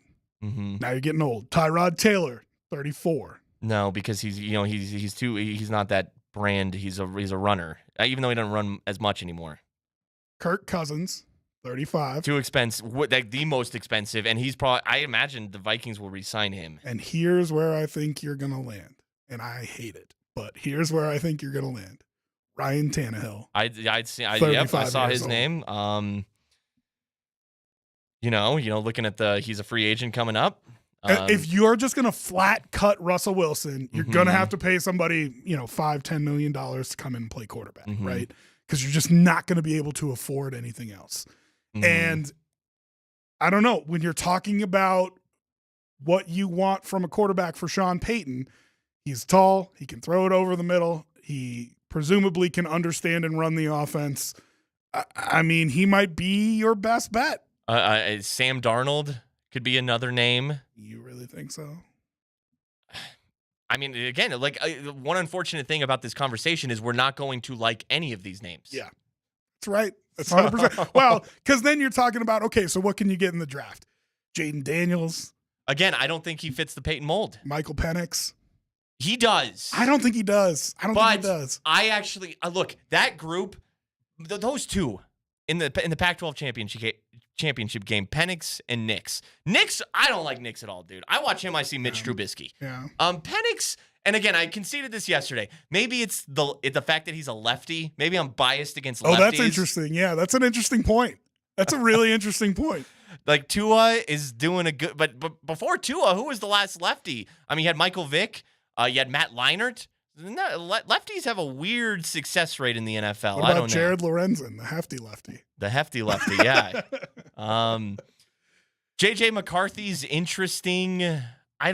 Quinn Ewers. He's got it. He was like the best high school prospect when Texas recruited him. But I mean, 5-star blue chip dude. I just don't think any of these guys are getting you off the couch. And the one that we're leaving out because we don't think he's coming out, Shedeur Sanders. Shedor's my favorite of all of them. But also I don't think he's in that Peyton mold. I do. Do you? Yeah, that's see, when I watched Shedeur, like I was blown away actually those first 3 games. And I know that CU struggled mightily after those games. Although they had some games where they scored some points, like the Stanford game, then they just allowed a ton of points. Hell, they almost beat Caleb Williams and USC. You kind of forget about that. Yep. I was blown away by his ability to step up in the pocket, by his ability to hit these out routes before Travis Hunter or whoever, Xavier Weaver he's even making the break out. That ball is out of Shedeur's hands. I mean, I saw so many Sunday traits from Shedeur Sanders. And, you know, we had Paul Klee on yesterday, and one thing he reminded me of, because he's a big Shedeur guy too, that he's Tom Brady's boy. Like Tom Brady's mentoring this dude. Yeah. And it's funny, if Shedeur were to come out in this year's draft, because of the way CU struggled in the back half of the season, like had they continued to play the way they looked, like he's probably a top 10 pick. He's fallen now to, like, you could have gotten Shedeur with where the Broncos have draft picks. I mean this as nicely as possible. Uh-huh. I don't know what your feelings are about Sean Payton, but do you really honestly, truly believe that Sean Payton is okay bringing in a quarterback who's a bigger star than he has, who has also accomplished less than he has in the NFL? Because that's what you'd be doing with Shedeur. Well, when he acquired Drew Brees was not, like, he looked okay with the Chargers. But Sean also hadn't accomplished anything at that point. No, I think Sean wants to win. Okay. I do. I think Sean, like, I do think, I think the money is probably number one. And I think he's a little bit of an egomaniac. I do too, yeah. Bringing in a kid like Shedeur or a kid like Caleb Williams, unless he thinks this is a slam dunk, which is hard to do with quarterback at any time, but unless he thinks it's truly a slam dunk, I think he would be hesitant to draft the guy who's going to come in and you're saying that, like, him. you're saying that Caleb and Shedeur and those two specific, and I know why you're saying them, because they have some glitz and glam to them. Yes. The cameras follow them. Cachet, yeah. Yeah. Yeah. And Russ had some of that going on a little bit as well. And what did he tell him to do? Stop kissing babies and shaking hands, right? Yes, he Get off did. social media. Uh-huh. So I'm just curious. Now, listen, if he thinks it's a slam dunk and this is the best quarterback he's going to get, he'll do it. But if he's unsure if it's a kid in the draft, which you can never be sure about, is he really going to bring in somebody where he's got to do all that and he's no longer the star and he's got to tell them, stay off social media. I don't want pictures of your watch. I don't need your Maybach. You know what I mean? Like all that stuff. Yeah. Is he going to do that? I don't know that the answer is yes. No, that's a good point. But, you know, again, if it's, I think it's going to have to be a rookie that he molds. That's got to be his thought process here, right? Because Ryan Tannehill, et cetera, is fine. Like we could throw Jared Stidham into that exact same conversation, right? I feel like he's a tier below, don't you? I don't disagree with you. Now, everyone is pointing to, and I watched it last year, that Raiders game where they hosted the 49ers and Stiddy put up like 28 points or something against a good Niners defense. Like, you'll see flashes. You know, he had played, like, the Patriots liked Stidham. Belichick and his staff, McDaniels, liked him as maybe a project guy. He was, you know, he was an Auburn Baylor guy who had some buzz in college. But yeah, I mean, Ryan Tannehill's had far more success in the NFL than Jared Stidham. And you hope he just makes the right decision. That's all you asked him to do with Derrick Henry those years they made the playoffs, made it to the championship game, AFC championship game. You know what I mean? Like, just make the right play, hand the ball off, do what I tell you to, hit the tight end every once in a while, and we're good. You know what I mean? All those guys are like, they're all like Russ, actually. Now, different skill sets, but in the sense that there's a ceiling. Yeah. Even Russ, even as well as he played this season, there was still a clear ceiling on him. Like, the only thing that was giving me hope for the Broncos was that Burrow got hurt, that the Chiefs have no receivers. Josh Allen was throwing dumb interceptions. He seemed to clean that up a little bit. There just seemed to be this weird, dumb window in the AFC this year that maybe even Russ at this ceiling he hit, the fact that he is Russ, that he has experience, he has won a Super Bowl, just somehow he could harken back on some of that veteran savviness and they could sneak a little bit. But take, the Burrow's healthy next season. If the Chiefs, let's say the AFC, the Jaguars struggled this season. We thought they'd take a step. Now you have the Texans in there. Exactly. And Anthony Richardson and the Colts could get better, you know? So the ceiling, like, this is why they moved on from Russ, is that there is a ceiling. You can only get so far in a true sense, save for some of the wackiness we've seen this season. Stidham, all these veterans, ceiling. This is why I think their main thing is going to be scouring the quarterbacks in this draft class and zeroing on the one guy that Sean Payton says, this is who I'm taking under my wing. But do you know what all that says to me? Eat a year. Yes. $85 million in dead cap space, and we can go through. I've got the list of guys who you cut and you save cap money, or you trade and you save cap money. Sutton, Patrick, Bowles, Powers, DJ Jones, Justin Simmons. These are all guys that you save huge cap hits on. Do you just eat the $85 million? You go try to get assets for those other guys who are still under contract, but you save a significant amount of dead cap if you cut or trade them. And if you're talking about how strong the rest of the AFC is and the fact that Sean Payton needs his guy, he gets two swings at it. One in the draft this year and one in the draft next year. And you better find your guy because we're doing this for 1 year and then rebuilding it. Because one flaw here is for Sean, for what he's going to try to do right now is, again, the Broncos don't have the draft position really to get that guy. So Sean can use the excuse for this upcoming draft of, well, my guy just wasn't in this draft. Right. But which is fine, right? So then you roll into next year with Stidham and you just know it's going to be $85 million in dead cap and you just eat it, right? And then the year after that, you're hoping some things change in the AFC. Maybe it gets a little bit lighter of a lift and you get your quarterback guy and you're off for the last couple years of his contract. He's Rob Trigilio. He's the host of the No Huddle Post Game Show here after every Broncos game on Altitude Sports Radio. I'm Mark Springer, usually producing this show, but Nate and Andy are out today. So it's Mark and Rob, Cole producing. And when we come back, we are going to give away another pair of tickets to see Nikki Glazer at the Paramount Theater. I've got it correct now. She's got shows December 30th and 31st at the Paramount Theater, the 30th and the 31st. So a couple days from now, we have two more pairs to give away. One pair coming up next. If you heard what we did in the first hour, we played a clip of Nikki Glazer roasting Peyton Manning from one of the Comedy Central roasts. Nikki Glazer, a comedian, for anyone who's not aware. We're going to play a clip coming up of Nikki Glazer roasting another professional athlete at one of the now dead Comedy Central roasts. They're not doing these things anymore. We'll play that clip. We'll give you the trivia question. First person to get it right will win a pair of tickets. That's next on Altitude Sports Radio.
Kreckman and Lindahl, Altitude Sports Radio. Nate and Andy are out. Mark Springer, Rob Trujillo here with you on this Thursday evening, having a lot of fun here, talking a lot of Broncos.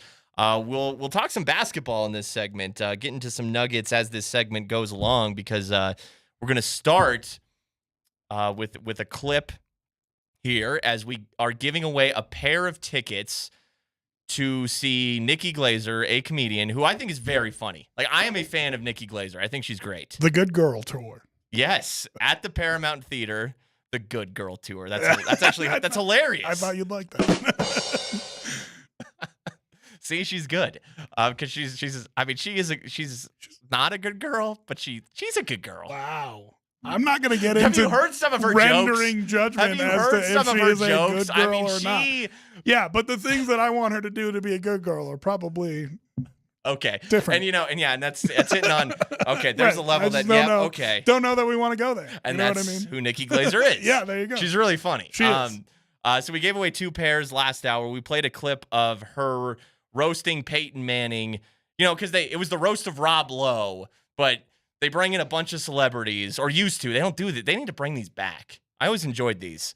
Everything's too PC now, man. Never see, get away with it. It is, and so you guys, I'm going to warn you on this one coming up here, okay? Uh-oh. I want you to know, well, hold on. Okay, so we played a clip of Nikki roasting Peyton Manning at the Rob Lowe roast. And now we're going to play a clip of Nikki Glazer roasting Blake Griffin. Was this at the... This might have been the Alec Baldwin roast. The roast of Alec Baldwin. Okay. Okay? So Blake Griffin is there. And, of course, you don't just roast the main dude. You roast the cast of characters The as other well. roasters, yeah. So we're going to play this clip of Nikki roasting Blake Griffin. And after this, I'm going to ask a trivia question about Blake Griffin.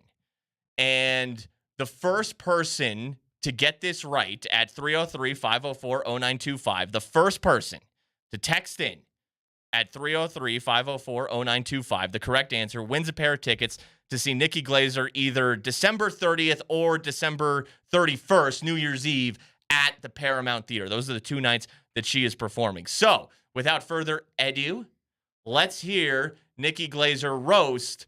And actually, disclaimer, the joke at the end is it's edgy, okay? But Blake Griffin is laughing.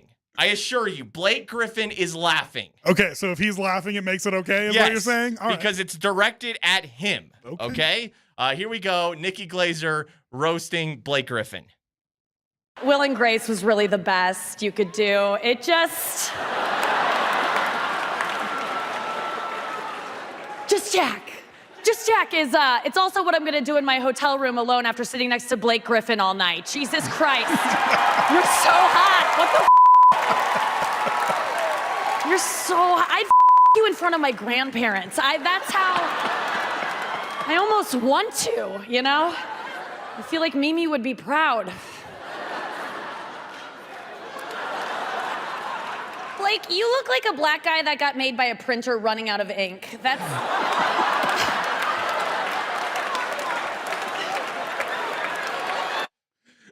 There you go. There you go. And by the Jess Jack and the Will and Grace, that Sean Hayes dude from Will and Grace was who she was roasting before Blake. And then Jess Jack is what she wants to do in her hotel to Blake that night. Well, we got it. Hey, look.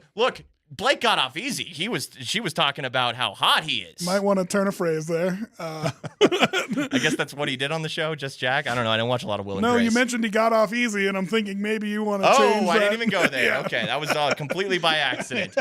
So there you go. Nikki Glazer roasting Blake Griffin. So for a pair of tickets to see Nikki Glazer either December 30th or December 31st at the Paramount, here is your trivia question. First person to get it right. What team did Blake Griffin play for in the NBA that is absolutely hot trash garbage right now? 303-504-0925. What team did Blake Griffin play for that is absolutely hot trash garbage right now? Oklahoma? The Sooners? The Sooners? No, they got Porter Moser is there. How's their basketball team doing? I know you're a Sooner guy, Good. right?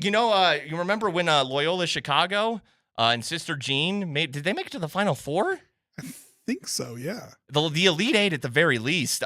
Porter Moser was their head coach. He is now the head coach at the University of Oklahoma, where Blake Griffin played his basketball and in college. And the first person to get this trivia question right, oh, this is good. This is my dude Kamara on the text line. The Detroit Pistons. Yeah. That is the correct answer. I believe an NBA record for consecutive losses right now. Yes. They are up to 27 last I saw. And it's going to be 28 tonight because they are 17-point underdogs at the Boston Celtics. Any tonight. given night, my man. You know it's going to be something stupid like that breaks the streak, right? Should I do it? Should I? Oh, bet it. Dude, my God, bet it. I'm not going to lie. I have been sprinkling a little on the Pistons over the course of this just because I'm like, this has got to end eventually, right? Then they've had some matchups, and they are not this bad. This is insane how, like, on paper, they were much better last year. And now Cade Cunningham is healthy, who missed all of last year for them. And Cade just dropped 40 the other night in the loss to Brooklyn that tied the record or actually set the record, whatever. It's so many losses, I can't even keep track. Okay, but this is what I do with the Rockies, right? Uh-huh. You know they're actually a bad team. So if you bet them to lose every single game, even the couple that they pull out, you're going to end up ahead. Even minus numbers and everything, if you had bet them to lose all 27 of these games, you're going to come out ahead instead of sprinkling in, hoping that you catch the one victory. Yeah, but they're such large underdogs in some of these games that you look at the lines and you're just like, is that even worth it? Is that even worth it? Because they've covered some of the, the spread's a different story. Can't go broke taking a profit, my friend. Sure. But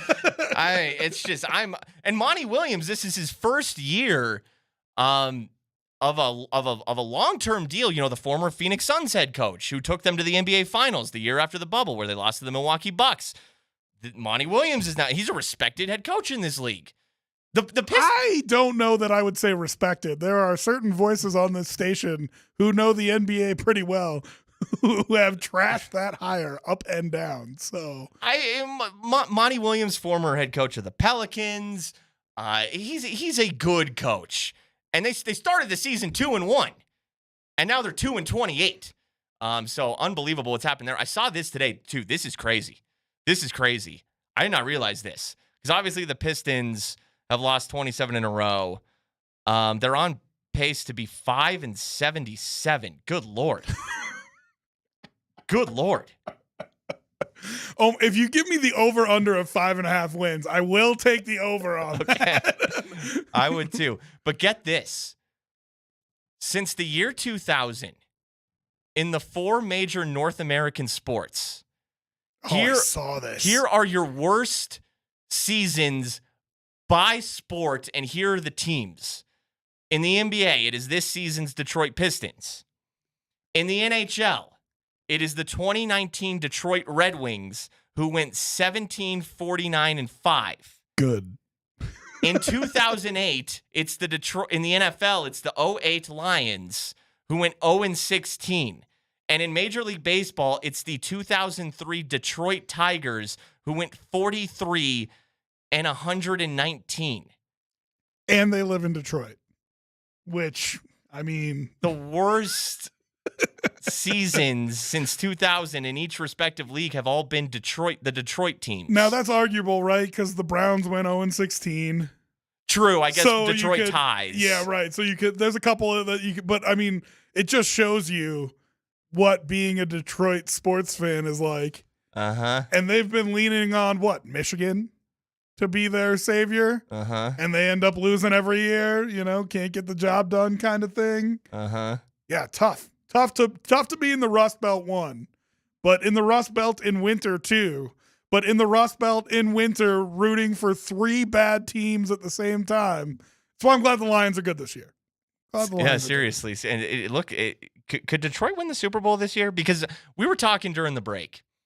And you might have said the NFC is a little different because we would look at San Francisco at the top of that NFC and be like, man, that team is pretty complete with all those weapons, really solid defense. But then Brock Purdy throws 4 interceptions, right? And they lost 3 games in a row at one point this year, the Eagles were on a little bit of a struggle bus until they just looked pretty good against the Giants, but the Giants kind of made that a game. That game was in Philly.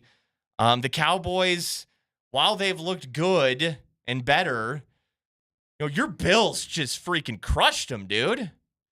Again, I don't see a team in this league where I say, whoa, look out for you. That's why I was a little optimistic that the Broncos could just be some weird team. Yeah, it's wide open. And so the Lions, what an interesting matchup on Saturday night. Monday Night Football on Saturday night. Since New Year's is on Monday, they're going to play this on Saturday. The Lions at the Cowboys. I'm very interested to watch this game. Detroit, to me, can win the Super Bowl. I think there's two big things at play here. One, if you want to talk about getting Detroit or anybody there, you avoid playing San Francisco for as long as you can, which means you need to end up either the 2 or 3 seed if San Francisco ends up the 1. Now, that chance for them to end up the 1 took a hit this week, but they are playing the Commanders this week and then the Rams the final week. And with just a win against the Commanders, I believe they lock in the number 1 seed next week. I believe. I'm not 100% sure on that. Mm-hmm. So if you're the Lions, you want to, 1, not have to play them till the NFC Championship game. And 2, you want to make sure that second round game is at home. And right now, you're sitting in the 3 spot behind the Eagles, who are also 11-4. You want to get yourself into a position where the Eagles drop another game here somewhere, and you get up to that 2 seed. So that second round matchup is in Detroit. And then I think I feel good about saying, yeah, that's a fun team to put a little scratch on, put $5 on as Super Bowl champion, because like you said, it's wide open right now. I mean, the Browns could win it. The Browns could win the Super Bowl with Joe Flacco at quarterback. You know what? Even with as well as Flacco has played, and they're on a 3-game win streak, freaking Amari, he got Amari Cooper over 200 yards receiving last week. And I know Amari Cooper's had some good years in this league, but not recently. He's been crushing since Joe Flacco took over. He's been absolutely killing it. And, Joe Flacco is a Super Bowl winning quarterback. This is one thing I was saying about Russ is like, yeah, is Russ in his prime? No. Is Joe Flacco in his prime? No. Stop it. But they've won. Elite in his prime. But at least Flacco has a Super Bowl win, that experience to harken back on. Russ has that same experience to harken back on as well. Again, it's why it's such a shame that they blew that Patriots game, because they had this weird chance, just like the Browns have this weird chance now. But back to the Lions. Here's something I was thinking about. Because obviously Dan Campbell's their head coach. But I love the dynamic. What makes the Dan Campbell thing work is Dan Campbell's the head coach, but like Ben Johnson's like the actual coach. Certainly of the offense, right? Dan Campbell theoretically, yeah. Dan Campbell seems to be like the motivator, the CEO. Mike Tomlin has done a great job in the CEO type role. Yeah. The college head coach role. Yeah. I think Dan Campbell, the Deion Sanders role. Dan Campbell is doing that very well. His players like him. His players respond to him. And we're entering a new era of the NFL. Like, this isn't Sean Payton's era. We're like yelling and screaming and, being a degree of a bully. Like, the players nowadays, you want Shedeur Sanders and Caleb Williams on your team. You got to let them be them, Dan Campbell gets it. Mike McDaniel is the other coach I think of with the Dolphins who gets it. Did you see, man, I should have pulled this audio. Maybe we'll pull it and play it on the other side. Of Mike McDaniel in a film session with his team saying, like, that was a terrible play call. That's on me. Yeah. I screwed up. Yeah. That was great. It was great. And he's just so relatable. Is there an issue there with Sean Payton?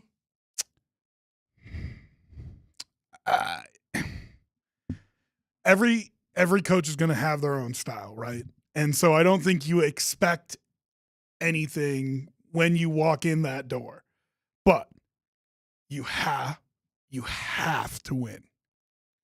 And the Bill Belichick style. I think if he had gone through this year and it ended up 4-13, that it would have been real tough next year. Really would have graded on guys. But with that 5-game winning streak, even if they don't win another game the rest of the year, with that 5-game winning streak, I think he's got enough cachet to look guys straight in the eye and say, when you do what I tell you to, we win. And that's what we're here for. You're professionals now. Now, in college, would that work? Not a chance. Especially nowadays with NIL and transfers, and you can just be like, dude, I don't like you, I'm out. Sean Payton could never coach in college. Dan Campbell could. Well, And Texas A&M. You saw those Texas A&M rumors. I don't know even if they're dead yet, but you saw all those rumors for a reason because he can't. He could relate to those college kids. Deion Sanders is relatable. Sure. I mean, I'm still interested to see what this final version of his recruiting class looks like. You see this and that, but it seems like dudes do want to play for him because they just like the vibe. They like the atmosphere. That's kind of what it's turning into a little more nowadays. But I agree. You're right. Sean Payton can say, hey, if you do it my way, yeah, I'm a hard ass, but we're here to win. Look at the results. That's it. That's what gets you paid is us winning. Yeah. Right? So if you want to get paid, you're going to do it like I want to do it. And I want to address Chris on the text line because he sent this text like 7 times. Lions barely beat the Vikings, who had 6 starters out, and goes on to list all these things about why the Vikings are terrible. The Niners did lose to the Vikings. Yes, they did on Monday Night Football. So you could say Kirk Cousins was healthy. He didn't have Justin Jefferson. He didn't have in that Justin game. Jefferson, though. By the way, dude, Justin Jefferson is so freaking good. I know. I watched a lot of that Lions-Vikings game. And look, Nick Mullins, he's actually not bad. He just throws some dumb interceptions. Did you see he got benched? He did. Are they going back to Dobbs? No, they're going to Jaron Hall. Oh, man. That's good news for the Packers in theory. It's bad news for whoever's playing in a championship game with Justin Jefferson on their fantasy team. It's bad news. Dude, Justin Jefferson's so good that maybe he makes Jaron Hall look halfway decent, actually. Courtland Sutton was kind of doing that with Russell Wilson, actually. I think losing Court in that Patriots game hurt. Oh, yeah, I think so, too. But they made the run all the way back. I don't know. All I'm saying is, and this is all I think we were both trying to say when we were talking about this, both AFC and the NFC this year are wide open. Wide open. The Chiefs did a rebuild on the fly with their weapons. It didn't work. They did a rebuild on the fly 2 years ago with their defense, and it did work, and they got a little bit spoiled and said, we're going to do the same thing with our wide receivers, and they're paying for it right now. The Dolphins, I think they're a paper tiger. I don't think they're a great team. I think they're a good team. I just don't think they're a great team. I get what you're saying. It's wide open right now. It is. Wide open. One more thing before we hit a break, because we got a minute here. With the Chiefs, because again, I'm seeing they have holes, especially at wide receiver. And when the Broncos lost that Patriots game, I'm immediately thinking it's over. Because I thought the Raiders were going to keep that Christmas Day game with the Chiefs kind of close, but I thought the Chiefs were going to win. It really didn't enter my mind that the Raiders would win, certainly with Aiden O'Connell throwing for 0 passing yards in quarters 2, 3, and 4.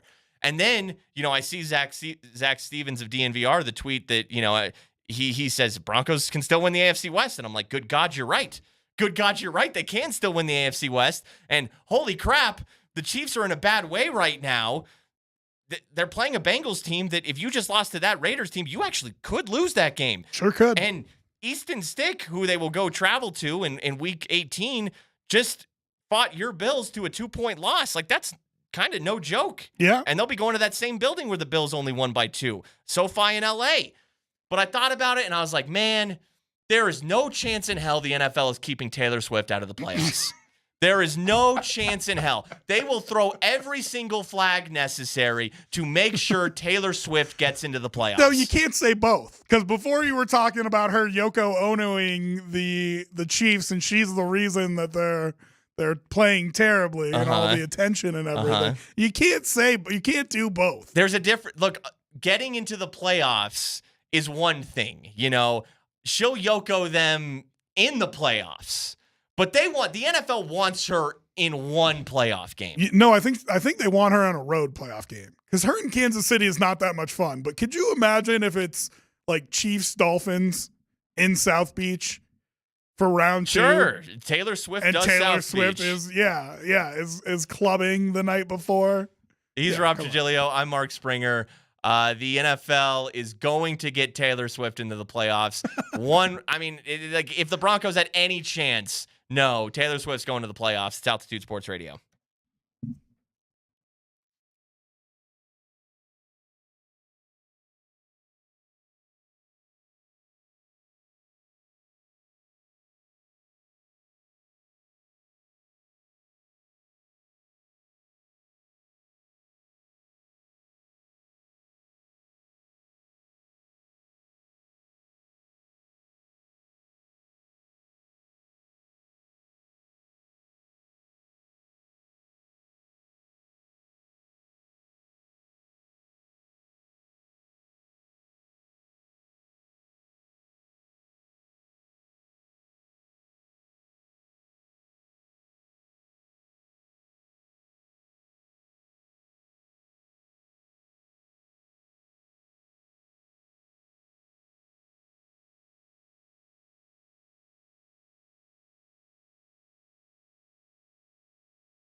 She's going to the playoffs, man. I mean, don't get it twisted. It's not the Kansas City Chiefs going to the playoffs. Now, hold on, It's Taylor Swift going to the playoffs. Have you looked up her schedule for her world tour? I have not. Because if she can't be there, instead of having her not show up at a playoff game, maybe they're trying to hold the Chiefs out of the playoffs to create all this drama about, is she Yoko Onoing the last year's best team in the world, Kansas City Chiefs. Well, she was there on Christmas. So, I mean, just saying. And she's been there. Now, there was one game, yes, where she did have to miss because she was on her world tour. No, I mean, Taylor Swift's making the playoffs. Like, you may as well, just replace the Chiefs in the standings. Just make it Taylor Swift. And then once we get that X next to Taylor Swift, the NFL will have completed its mission. I don't know. But do you get more talk out of it about us talking about if she's the problem or not? I mean, there will be a ton of discussion about that, yes. Uh-huh. All right. You can't tell me. We spent too much time You can't tell me Travis Kelce isn't distracted. We talked about this off air. He's not distracted. He flew to Argentina on their bye week. I know these dudes go on vacations. I know they travel wherever, but still, he was accompanying her on her world tour. He was probably exhausted on his bye week. Her next shows are Wednesday, February 7th through Saturday, February 10th at the Tokyo Dome in Japan. Okay, hold on. That's right. That's the Super Bowl weekend. Yeah, I was gonna just Google 2024 Super Bowl. I think the Super Bowl's on the 11th, isn't it? The Super Bowl is the 11th, Sunday, February 11th. Yeah. So she could technically make it back for the Super Bowl, and then she's in Melbourne, Australia after that. It'd be tough. A lot of fun. Man, I felt this last year about the Chiefs. Why are we talking about it? No, now I'm just gonna talk about the Chiefs in general. Okay, I thought they would miss Tyreek Hill. Yeah. And then they won the Super Bowl. Uh-huh. But I have that same sense, if not worse, about the Chiefs right now. But is it just going to be they're back in the Super Bowl because it's Mahomes and Kelce, and that's just what happens? Right. Who's going to stop them? Who are you picking to stop them? I mean, the Raiders just did. Aiden O'Connell went full Tebow and beat him. Full Tebow. 0 passing yards in quarters 2, 3, and 4. Yeah, I mean, on the road. Some fluke plays. That is a red flag. You are a better. Mm-hmm. Who are you betting to beat them? Because do you know what their most likely matchup is for round 1 in Arrowhead? Mm-hmm. The loser of the Miami-Buffalo race to win the AFC East. The loser likely falls to the 6th seed and travels to Kansas City to Arrowhead to play the Chiefs round 1 in the wild card round.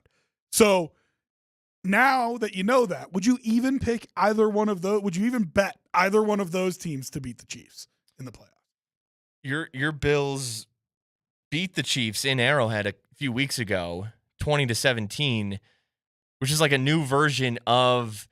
Because when I think Bills Chiefs, I think about the freaking shootout in the divisional round of the playoffs a couple years ago, where Allen and Mahomes were just possessed, and it literally came down to who got the ball last. Literally one of the greatest playoff games of all time. And now, and I hate it, and I never want to see it again. That was but this season that's a low scoring affair because the league's that's not what this league is this season. But I'm just saying, just answer the question. Would you bet on either of those teams to beat the Chiefs in Arrowhead in the playoffs? Yes, 100%. And it's funny because, the Chiefs beat the Dolphins in, what was it, Germany? Yeah. And I thought I had the Dolphins winning that game because I just had my doubts about the Chiefs. But yet the Chiefs came out and played this efficient game. They got it done. They won just because that's what they do. But I'm seeing red flags with the Chiefs right now. What if Cleveland is the one that drops to the 6th seed and plays them? Well, let's get weird. Would you bet Cleveland to beat? Yes, I would. I see a lot of value in beating the Chiefs right now. Wow. I just saw it on Christmas. Okay. All right. So you're like all the way out on the Chiefs. I am. But again, I think they make the playoffs because I don't think Taylor Swift is missing the playoffs. 15's still wearing red, right? He's the best quarterback in the league still. And as long as he's wearing red and not white, Mm-hmm. because at some point, if he's going to make it back to the Super Bowl, he's going to have to wear white this year. Mm-hmm. I think. Hopefully. Yeah, I mean, again, it's that type of season where I mean, even as because they're going to be they're going to be the 3rd or 4th seed. They're not going to be the 1 or the 2 seed. But he's hosted AFC Championship games as the 2 seed before. It's very annoying. He could host one this year as the 3. He could host it as the 4. The way this league's going. That's what I'm saying. It's very annoying. I hope he has to wear white at some point. All right, we are gonna break here rather quickly because we've been a little naughty today after Christmas with our clock management. A real shout out to Vic Fangio and Nathaniel Hackett here today on this show. We're gonna come back. We're gonna do the high five, the 5 biggest stories of the day from around the NFL. Then at 5:20, we're gonna give away our final pair of tickets to see Nikki Glazer at the Paramount Theater. She is a great roaster. We're going to play a clip of her roasting another athlete at 5:20. We'll do that all coming up in the final hour of Kreckman and Lindahl on Altitude Sports Radio.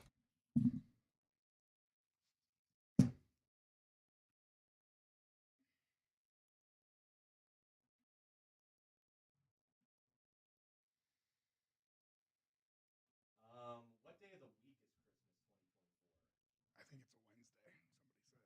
Somebody said. Okay. Oh shit. I was asking what day, and Rob said he thinks it's a Wednesday. What day of the week is Christmas of next year? Yeah, Wednesday.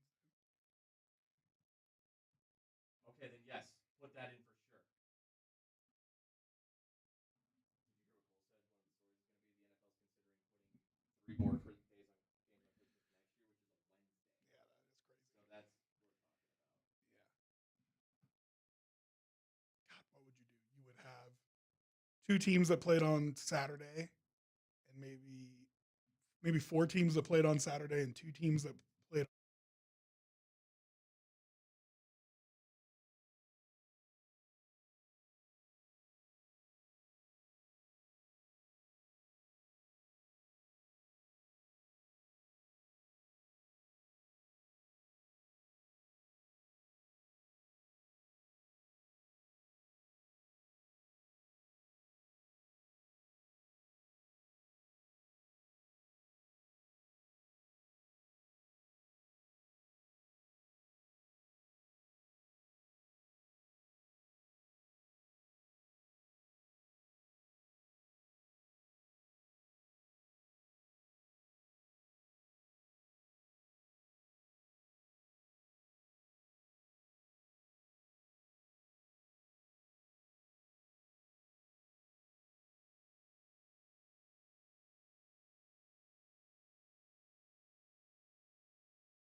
Hour 3, Kreckman and Lindahl. It is 5 p.m., 5:03 to be exact. Mark Springer, Rob Trujillo in for Nate and Andy.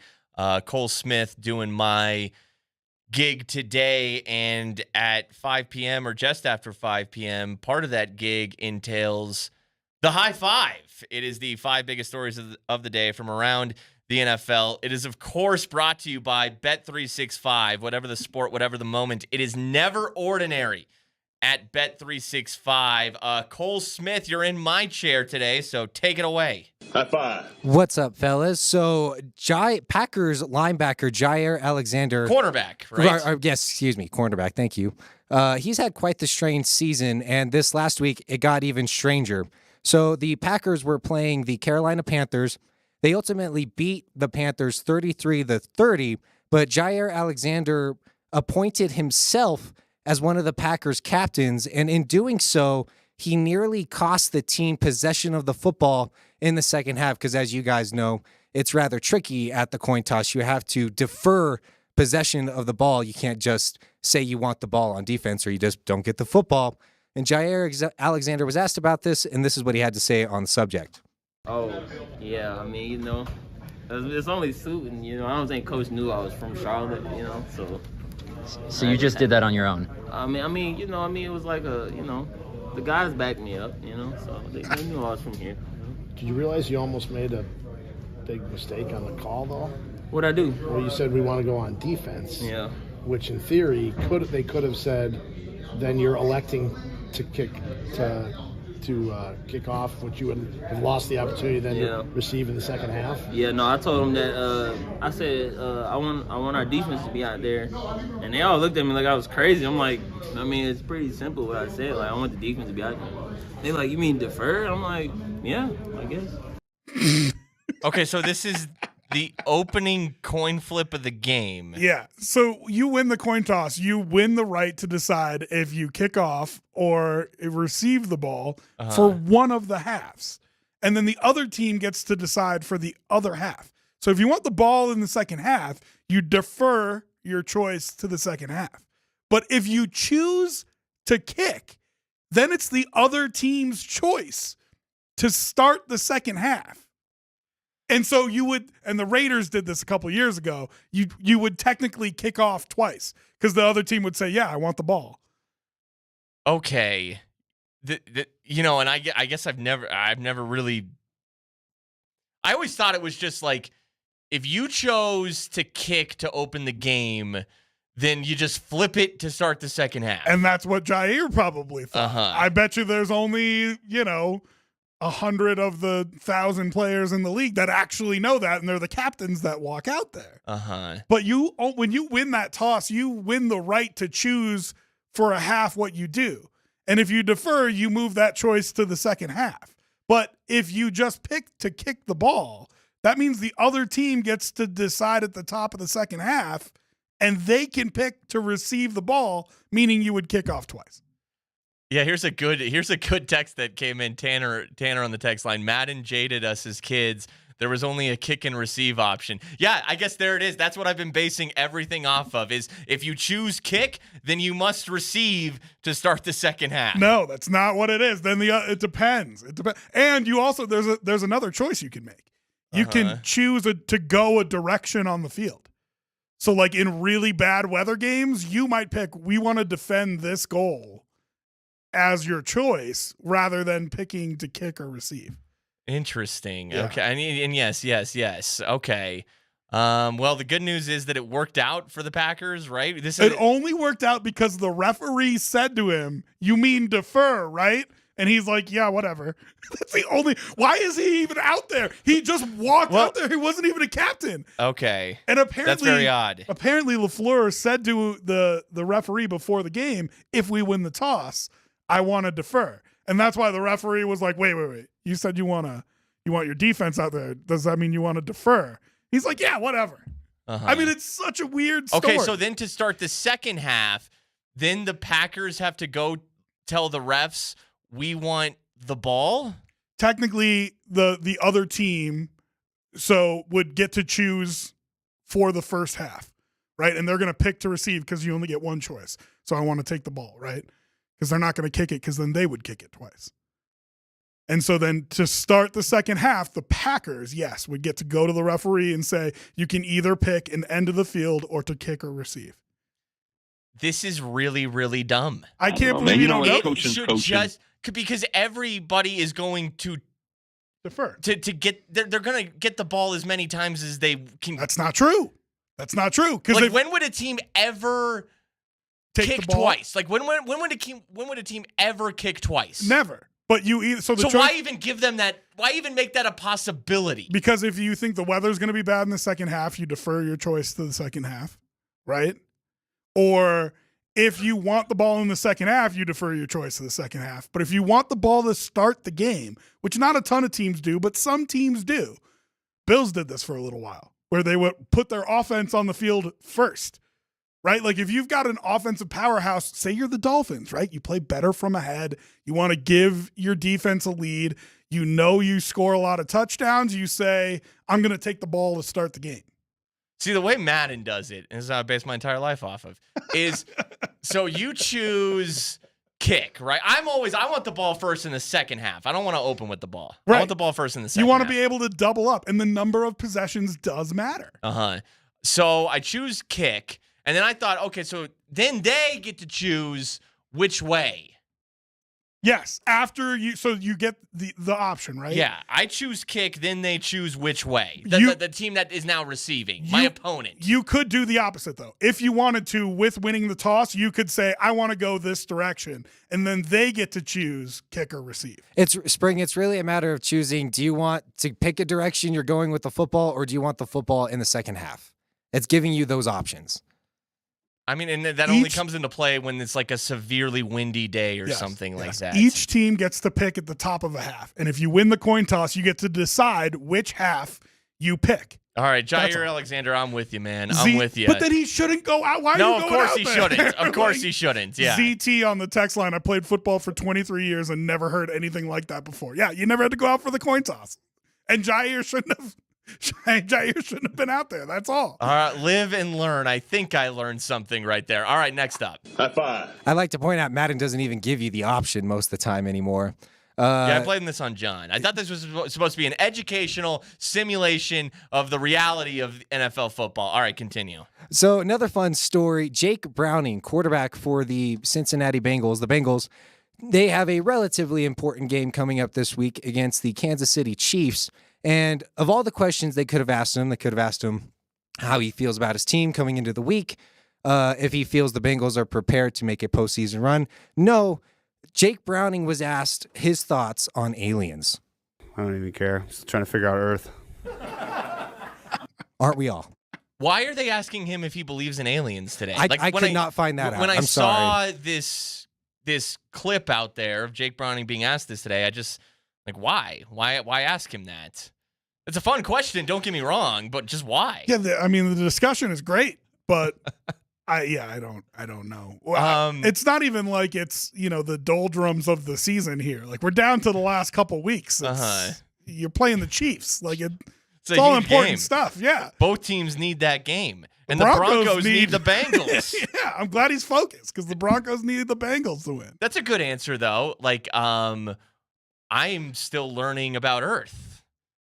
Let me focus on that before I get to aliens. Okay, but it is kind of fun to think about. It is a fun question. I think about it all the time. I mean, it exists somewhere else.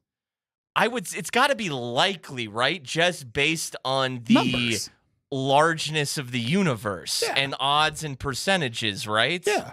Yeah, that's where my mind has always gone. But the one thing I do like to think about is, like, we always say, also based on those percentages, there's no way we're the most advanced, right? Like, true. We're the percentage. But what if we are? But then you start getting into, you ever watch videos on The Great Filter?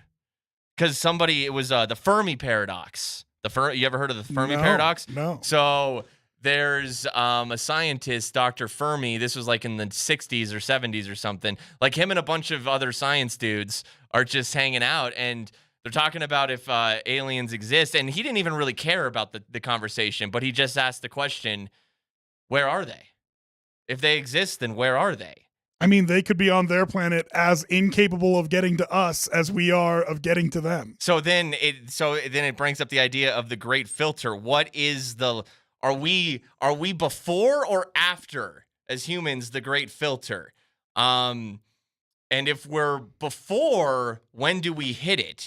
Because the idea could be that, other civilizations out there, they just hit a filter, whatever it is, something prevents them from getting so far out. It's very fascinating stuff.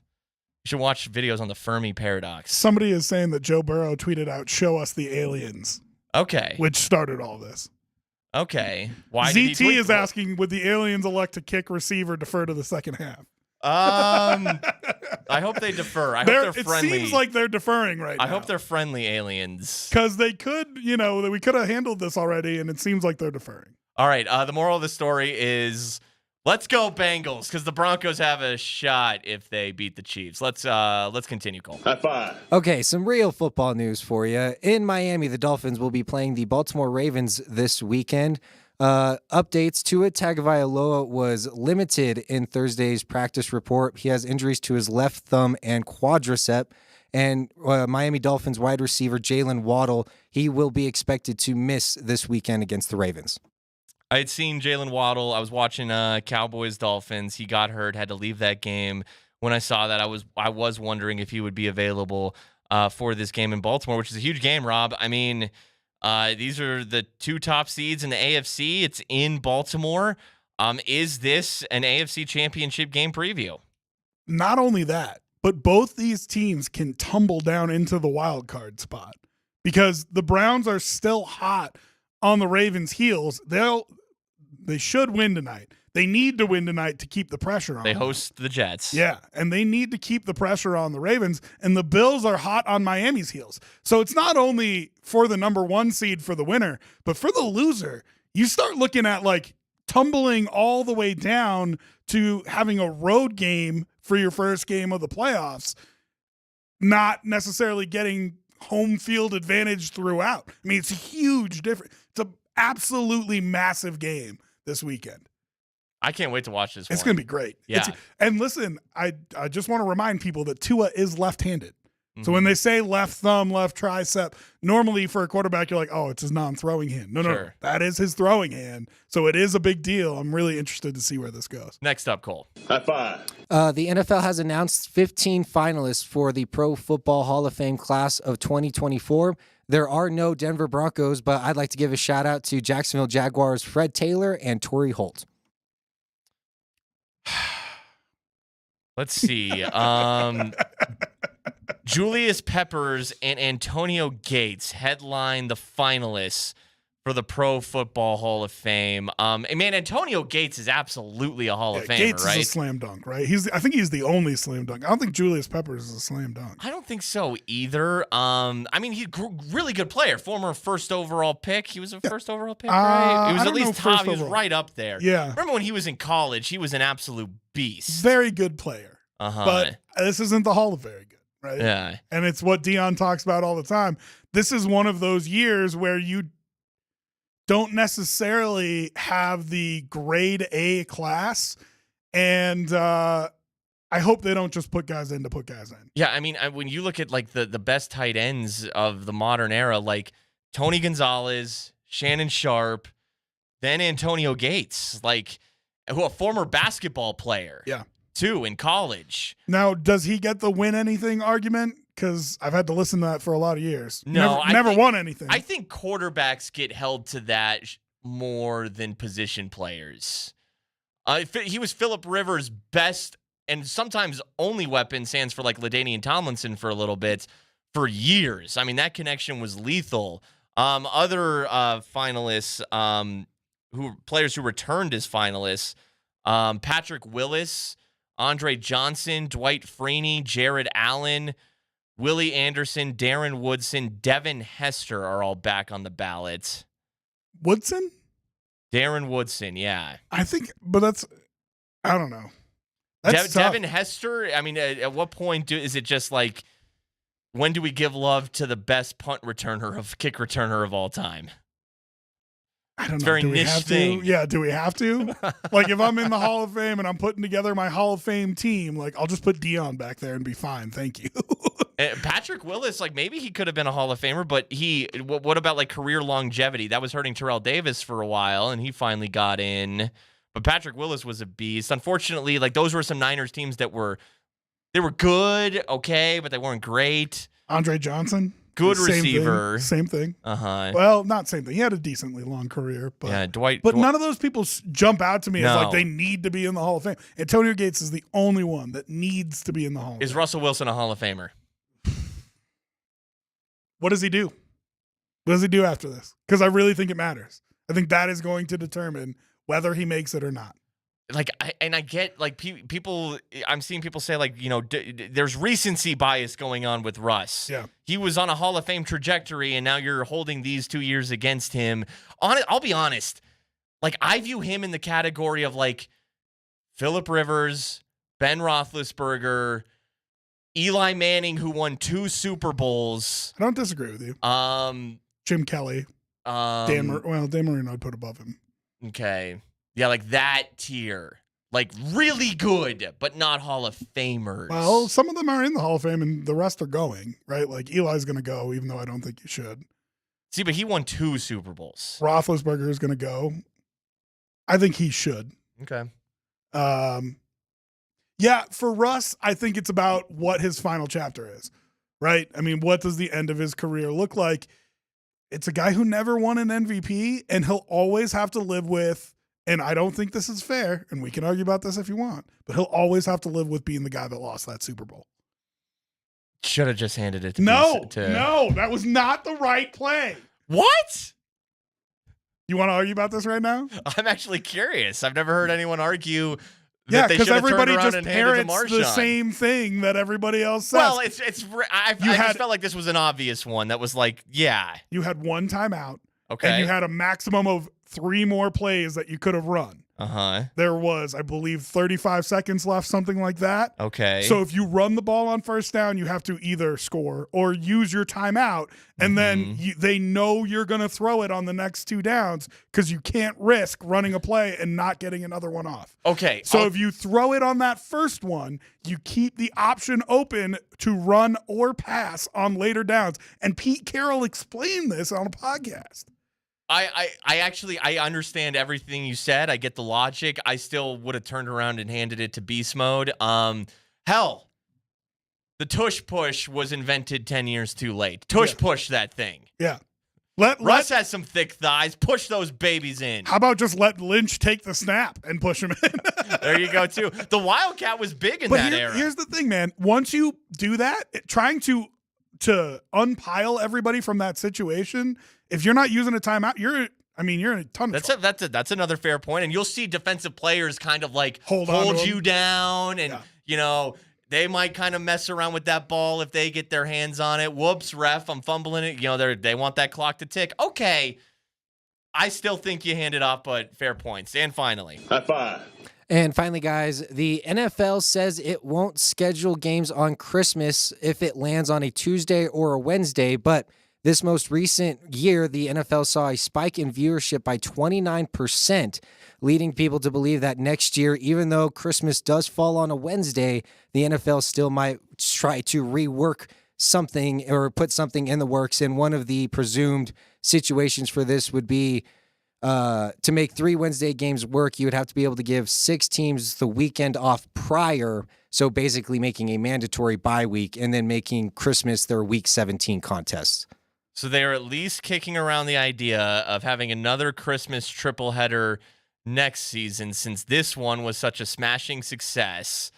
And Christmas falls on a Wednesday. Which means you can't do Christmas Eve.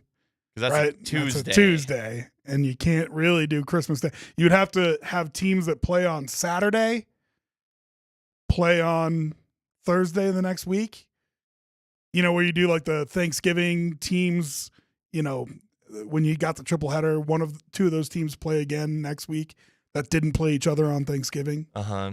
Yeah, you'd have it'd be tough. Yeah, you know, you do play on Saturdays. You can play on Saturdays this time of year, so that could get you an extra day where Wednesday makes more like you play Saturday the week before, like it would be like having a Thursday night football game. It would be the same amount of time. Yeah, if you're playing on a Saturday to a Wednesday, it's like you're playing Thursday night football. Right. Which is Sunday to Thursday. Instead, it's Saturday to Wednesday. But everybody, I feel like most people are going to have the day after Christmas off. Couldn't you just put your doubleheader or tripleheader that day and do a tripleheader for Thursday night football? Yeah.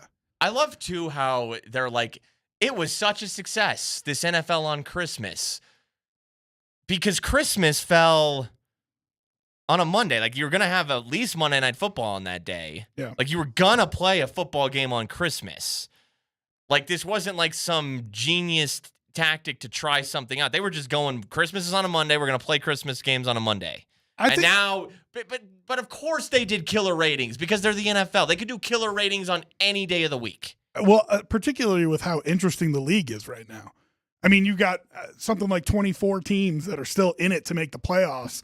It made for a really compelling week here 3 weeks from the end of the season where there's super high stakes, but still a lot of these bad teams not eliminated yet, so it makes it all matter. You know what I mean? Sure. And here's the other thing here, too. So much for the NBA owning Christmas. Yeah. So much for that. Yeah. Granted, it will still be a big NBA day, and they'll do good numbers for what they expect and what they usually get.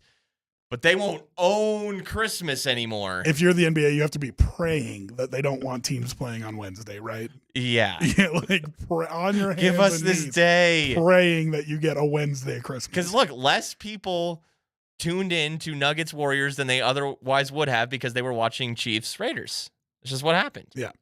Granted, there was both games still did good numbers, but it just took viewers away. All right, that is the high five. Mark Springer, Rob Trujillo in for Nate and Andy. Great work with the high five, Cole. I appreciate you. When we come back, we are going to give away our final pair of tickets to see Nikki Glazer at the Paramount Theater. These 2 tickets will be to either the December 30th or the New Year's Eve, December 31st show. Both shows are at the Paramount. If you're interested in getting tickets for yourself for those shows, should you not win these 2 tickets on the other side, we've been playing. In the first 2 hours, each hour we played a clip of Nikki Glazer roasting an athlete at one of the Comedy Central roasts. Hour 1, we played her roasting Peyton Manning. Hour 2, this last hour, we played her roasting Blake Griffin. And coming up, this is the quickest one. She didn't have much for this guy. This is her weakest roast. She roasted Dennis Rodman. Oh, boy. So we'll play that clip on the other side. And then I'll have a Dennis Rodman trivia question for you guys to win a pair. You text or answer 303-504-0925. First person with the correct answer wins the 2 tickets. We'll do that next. Altitude Sports Radio.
Nate and Andy are out. Mark Springer, Rob Trujillo here with you on a Thursday evening.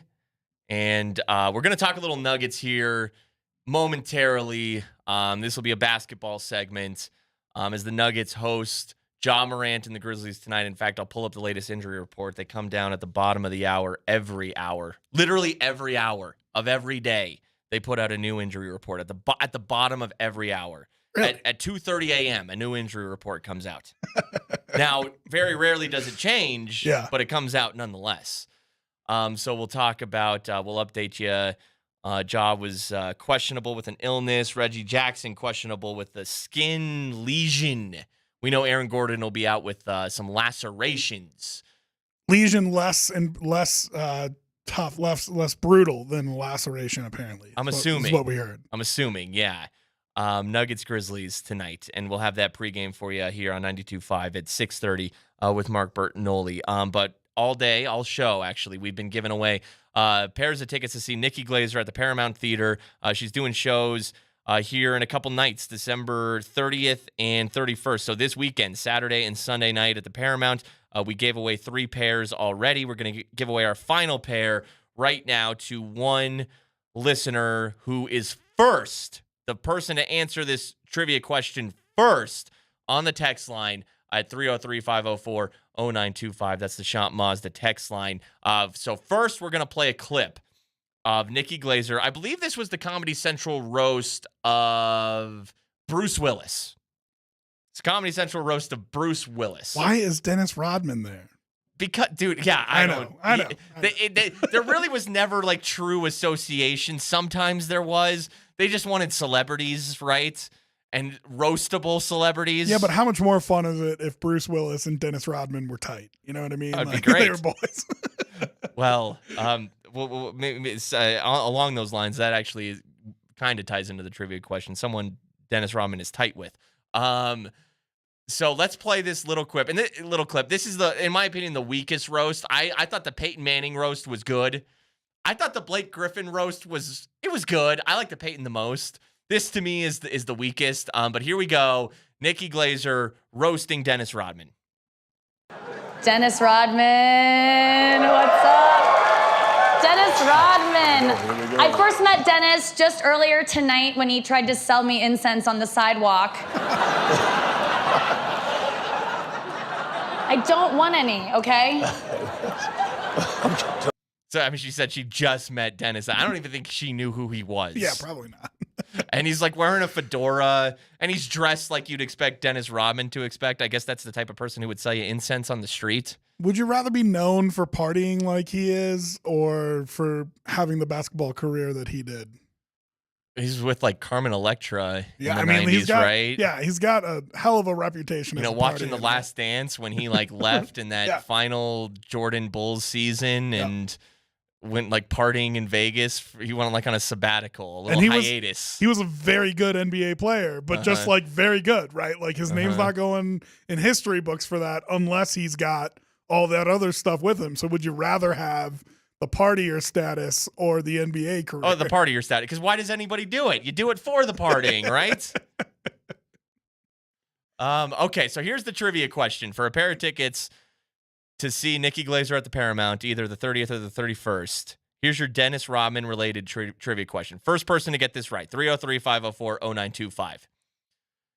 Besides the United States of America, what country is Dennis Rodman most commonly associated with? 303-504-0925. I am so excited that this country is going to be the answer to a trivia question on Altitude Sports Radio. It is surely the first in the history of this long, illustrious life of this station that this will be the answer to a trivia question. Does Vegas count as its own city? Like technically it's its own world, right? I love how many people are getting this right. Well, I mean, come on. It's obvious, but it's just, isn't that kind of funny that like to just see this one after the other, boom, boom, boom. So there you go. The correct answer is North Korea. He is boys with Kim Jong-un. So weird. And Tanner Smith, you were the first person to get it right. Tanner. The 303-621. Tanner Smith, you are the winner.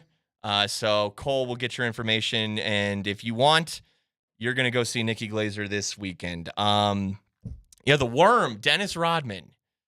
Great rebounder. Nikola Jokic is a good rebounder as we transition out of. Oh, see, I thought you were going to go with staunch defender, just like Aaron Gordon. Important to the team as a staunch defender. Role players, Jokic is the Jordan. Yeah, obviously they're different players. Murray's the Pippen. Sure, yeah. Is AG the Rodman? Yeah. Okay. Yeah. So who's MPJ then? Steve Kerr? Like, I guess he's Steve Kerr. I guess. I mean, I don't know. That's your future coach, Michael. You heard Michael Porter Jr. will be an NBA coach one day. So the Nuggets host the Grizzlies tonight. Now let me look at this injury report. Let's see what we got here. Any updates on Ja Morant? Cole is telling in my ear that Ja Morant is out, and that's interesting. Okay, is out with Shotgun Willie syndrome. Wow. Okay, hold on. Let me go to Twitter and just see if we have any specifics on, because he's been dealing with an illness. Stop it. You know why he's stop. You know why he's out. Tell me, Rob. Well, Tell me why he's out. We talked about this earlier. If you're the coach of the Grizzlies, this is where everything started last year. He had a big game, went to shotguns, had too much fun. This is the start of the problem. So isn't he getting a little Joel Embiid sickness here? So you think they have him under lock and key tonight so he doesn't go to Shotgun Willie's? Yes. I think they're like, we're going to sit you down. We're going to put you on the bench. Nothing crazy is happening tonight. We don't need a repeat. Because he's been pretty defiant. He's been that guy? He's been pretty defiant in the face of his punishments, right? Uh-huh. He, spraying fake bullets into the crowd when now that he's back. Yeah, so that's what I wanted to talk about with Ja is, he gets suspended 25 games for brandishing a gun on his own Instagram live video feed at least twice. There was the one at Shotgun Willie's. That was the first one that alarmed people. And then stories started coming out of there was a game earlier that season in Indiana where him and his crew got into a tiff with a Pacers arena worker or something like that. And after the game, that Pacers arena worker was confronted by him and his crew, or maybe just his crew and not Ja. Either way, and then he notices a red dot on him, right? Am I making that up? I don't remember hearing that, but that's pretty heavy. Because I feel like I saw that. I could be wrong about that, but again, this is the dude was doing a lot with guns. And there was the incident where he's playing the pickup. Then it comes out he was playing a pickup basketball game. And beat up a 13-year-old. Yeah, who was being disrespectful to him or something. So the incident at Shotgun Willie's where, after a game in Denver last season, he goes to Shotgun Willie's and he's in a private room or something of that nature. And he's, filming himself and he's got his gun in his hand and he's brandishing it saying, hey, look at me. I got a gun. Well, I think the problem that people have had with that is, and here's a problem I have with it. I don't like glorification of guns, okay? So let's just first say that this is all allegedly, because we don't have any criminal charges for any of these things. But he did get suspended. We've 25 seen the games. video. I'm just throwing it out there that everything that we're talking about here is the reason he got suspended allegedly. too was not the shotgun incident. Then after that, was this over the summer in the offseason? Him and his buddy are driving around and he pulls another gun out. And it's dude, we were just telling you why this isn't the best look. Well, and what shows you that it's lack of awareness is his friend who's holding the camera for the IG live sees him with the gun and goes, "Oh no," and moves his phone so it doesn't show him anymore. Even his friend had the awareness. Because his friend knew. Okay, you want to carry a gun around. That's probably not the smartest thing for such a high-profile person to be carrying a gun around, especially because laws change from state to state. And so with you traveling amongst a whole bunch of different states and the fact that you can't have them on airplanes, probably not smart for you to have one, right? But aside from that, just the awareness of, hey, maybe don't pull it out on Instagram. Mm-hmm. His friend realized that he couldn't have enough awareness to realize that, and now he's been very defiant in the face of this punishment, coming back, shooting fake guns while celebrating dunks Yeah. since his return.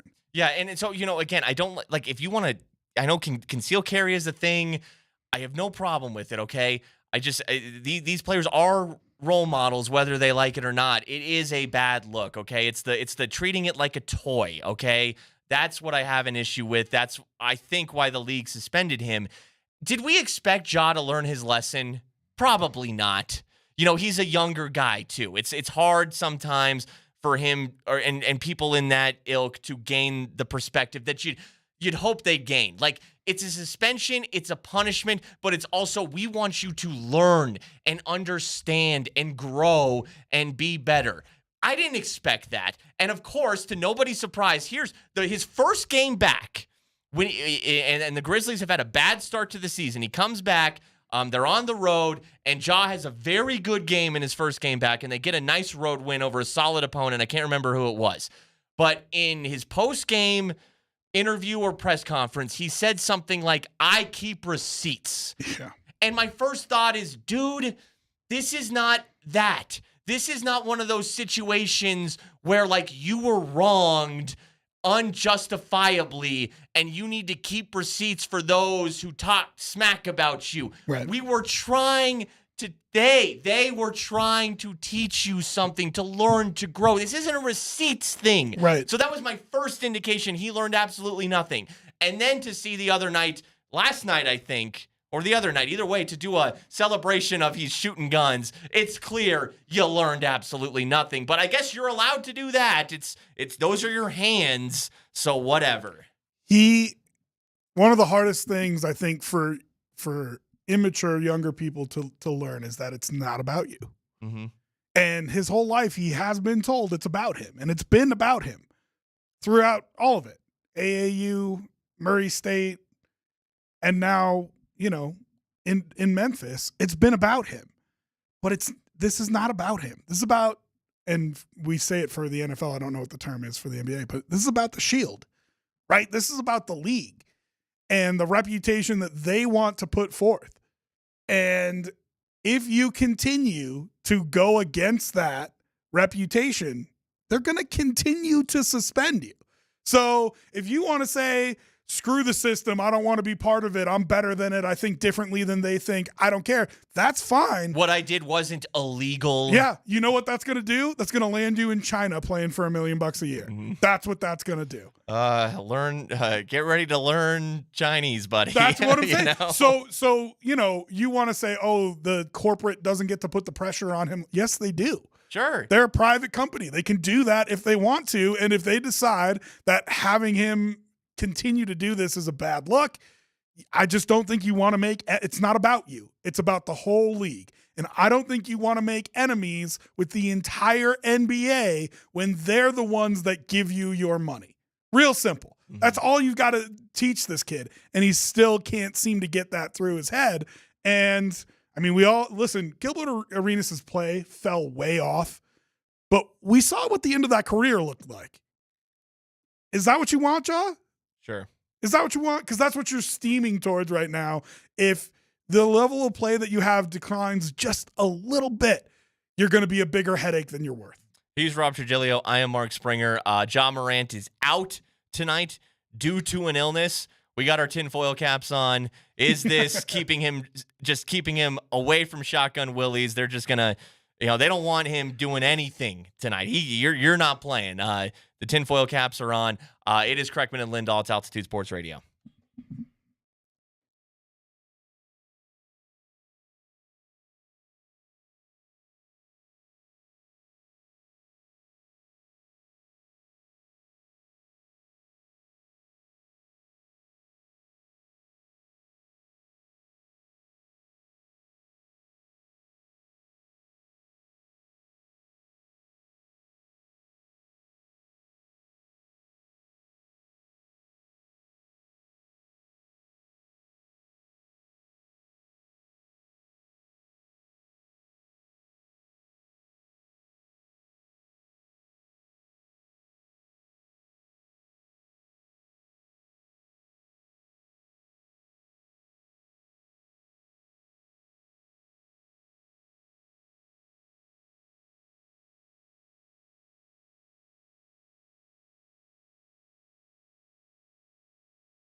All right, wrapping it up, Kreckman and Lindahl, Nate and Andy out. Nate will be back tomorrow, actually. I haven't mentioned that. Nate will be back tomorrow. He'll be hosting with the dude who I see flipping through his phone there in the other room. He's chilling. He's got his legs kicked up. He's getting ready for the blitz. Mark Bertinoli will be with Nate Kreckman tomorrow. We got some bowl games in between, yeah, in and around the Sun Bowl. I believe we have on the station tomorrow. I always enjoyed watching the Sun Bowl on CBS. I don't know if it's still on CBS anymore. We got the Pop-Tart Bowl. That's on a weird right now. memory that you have, specifically CBS.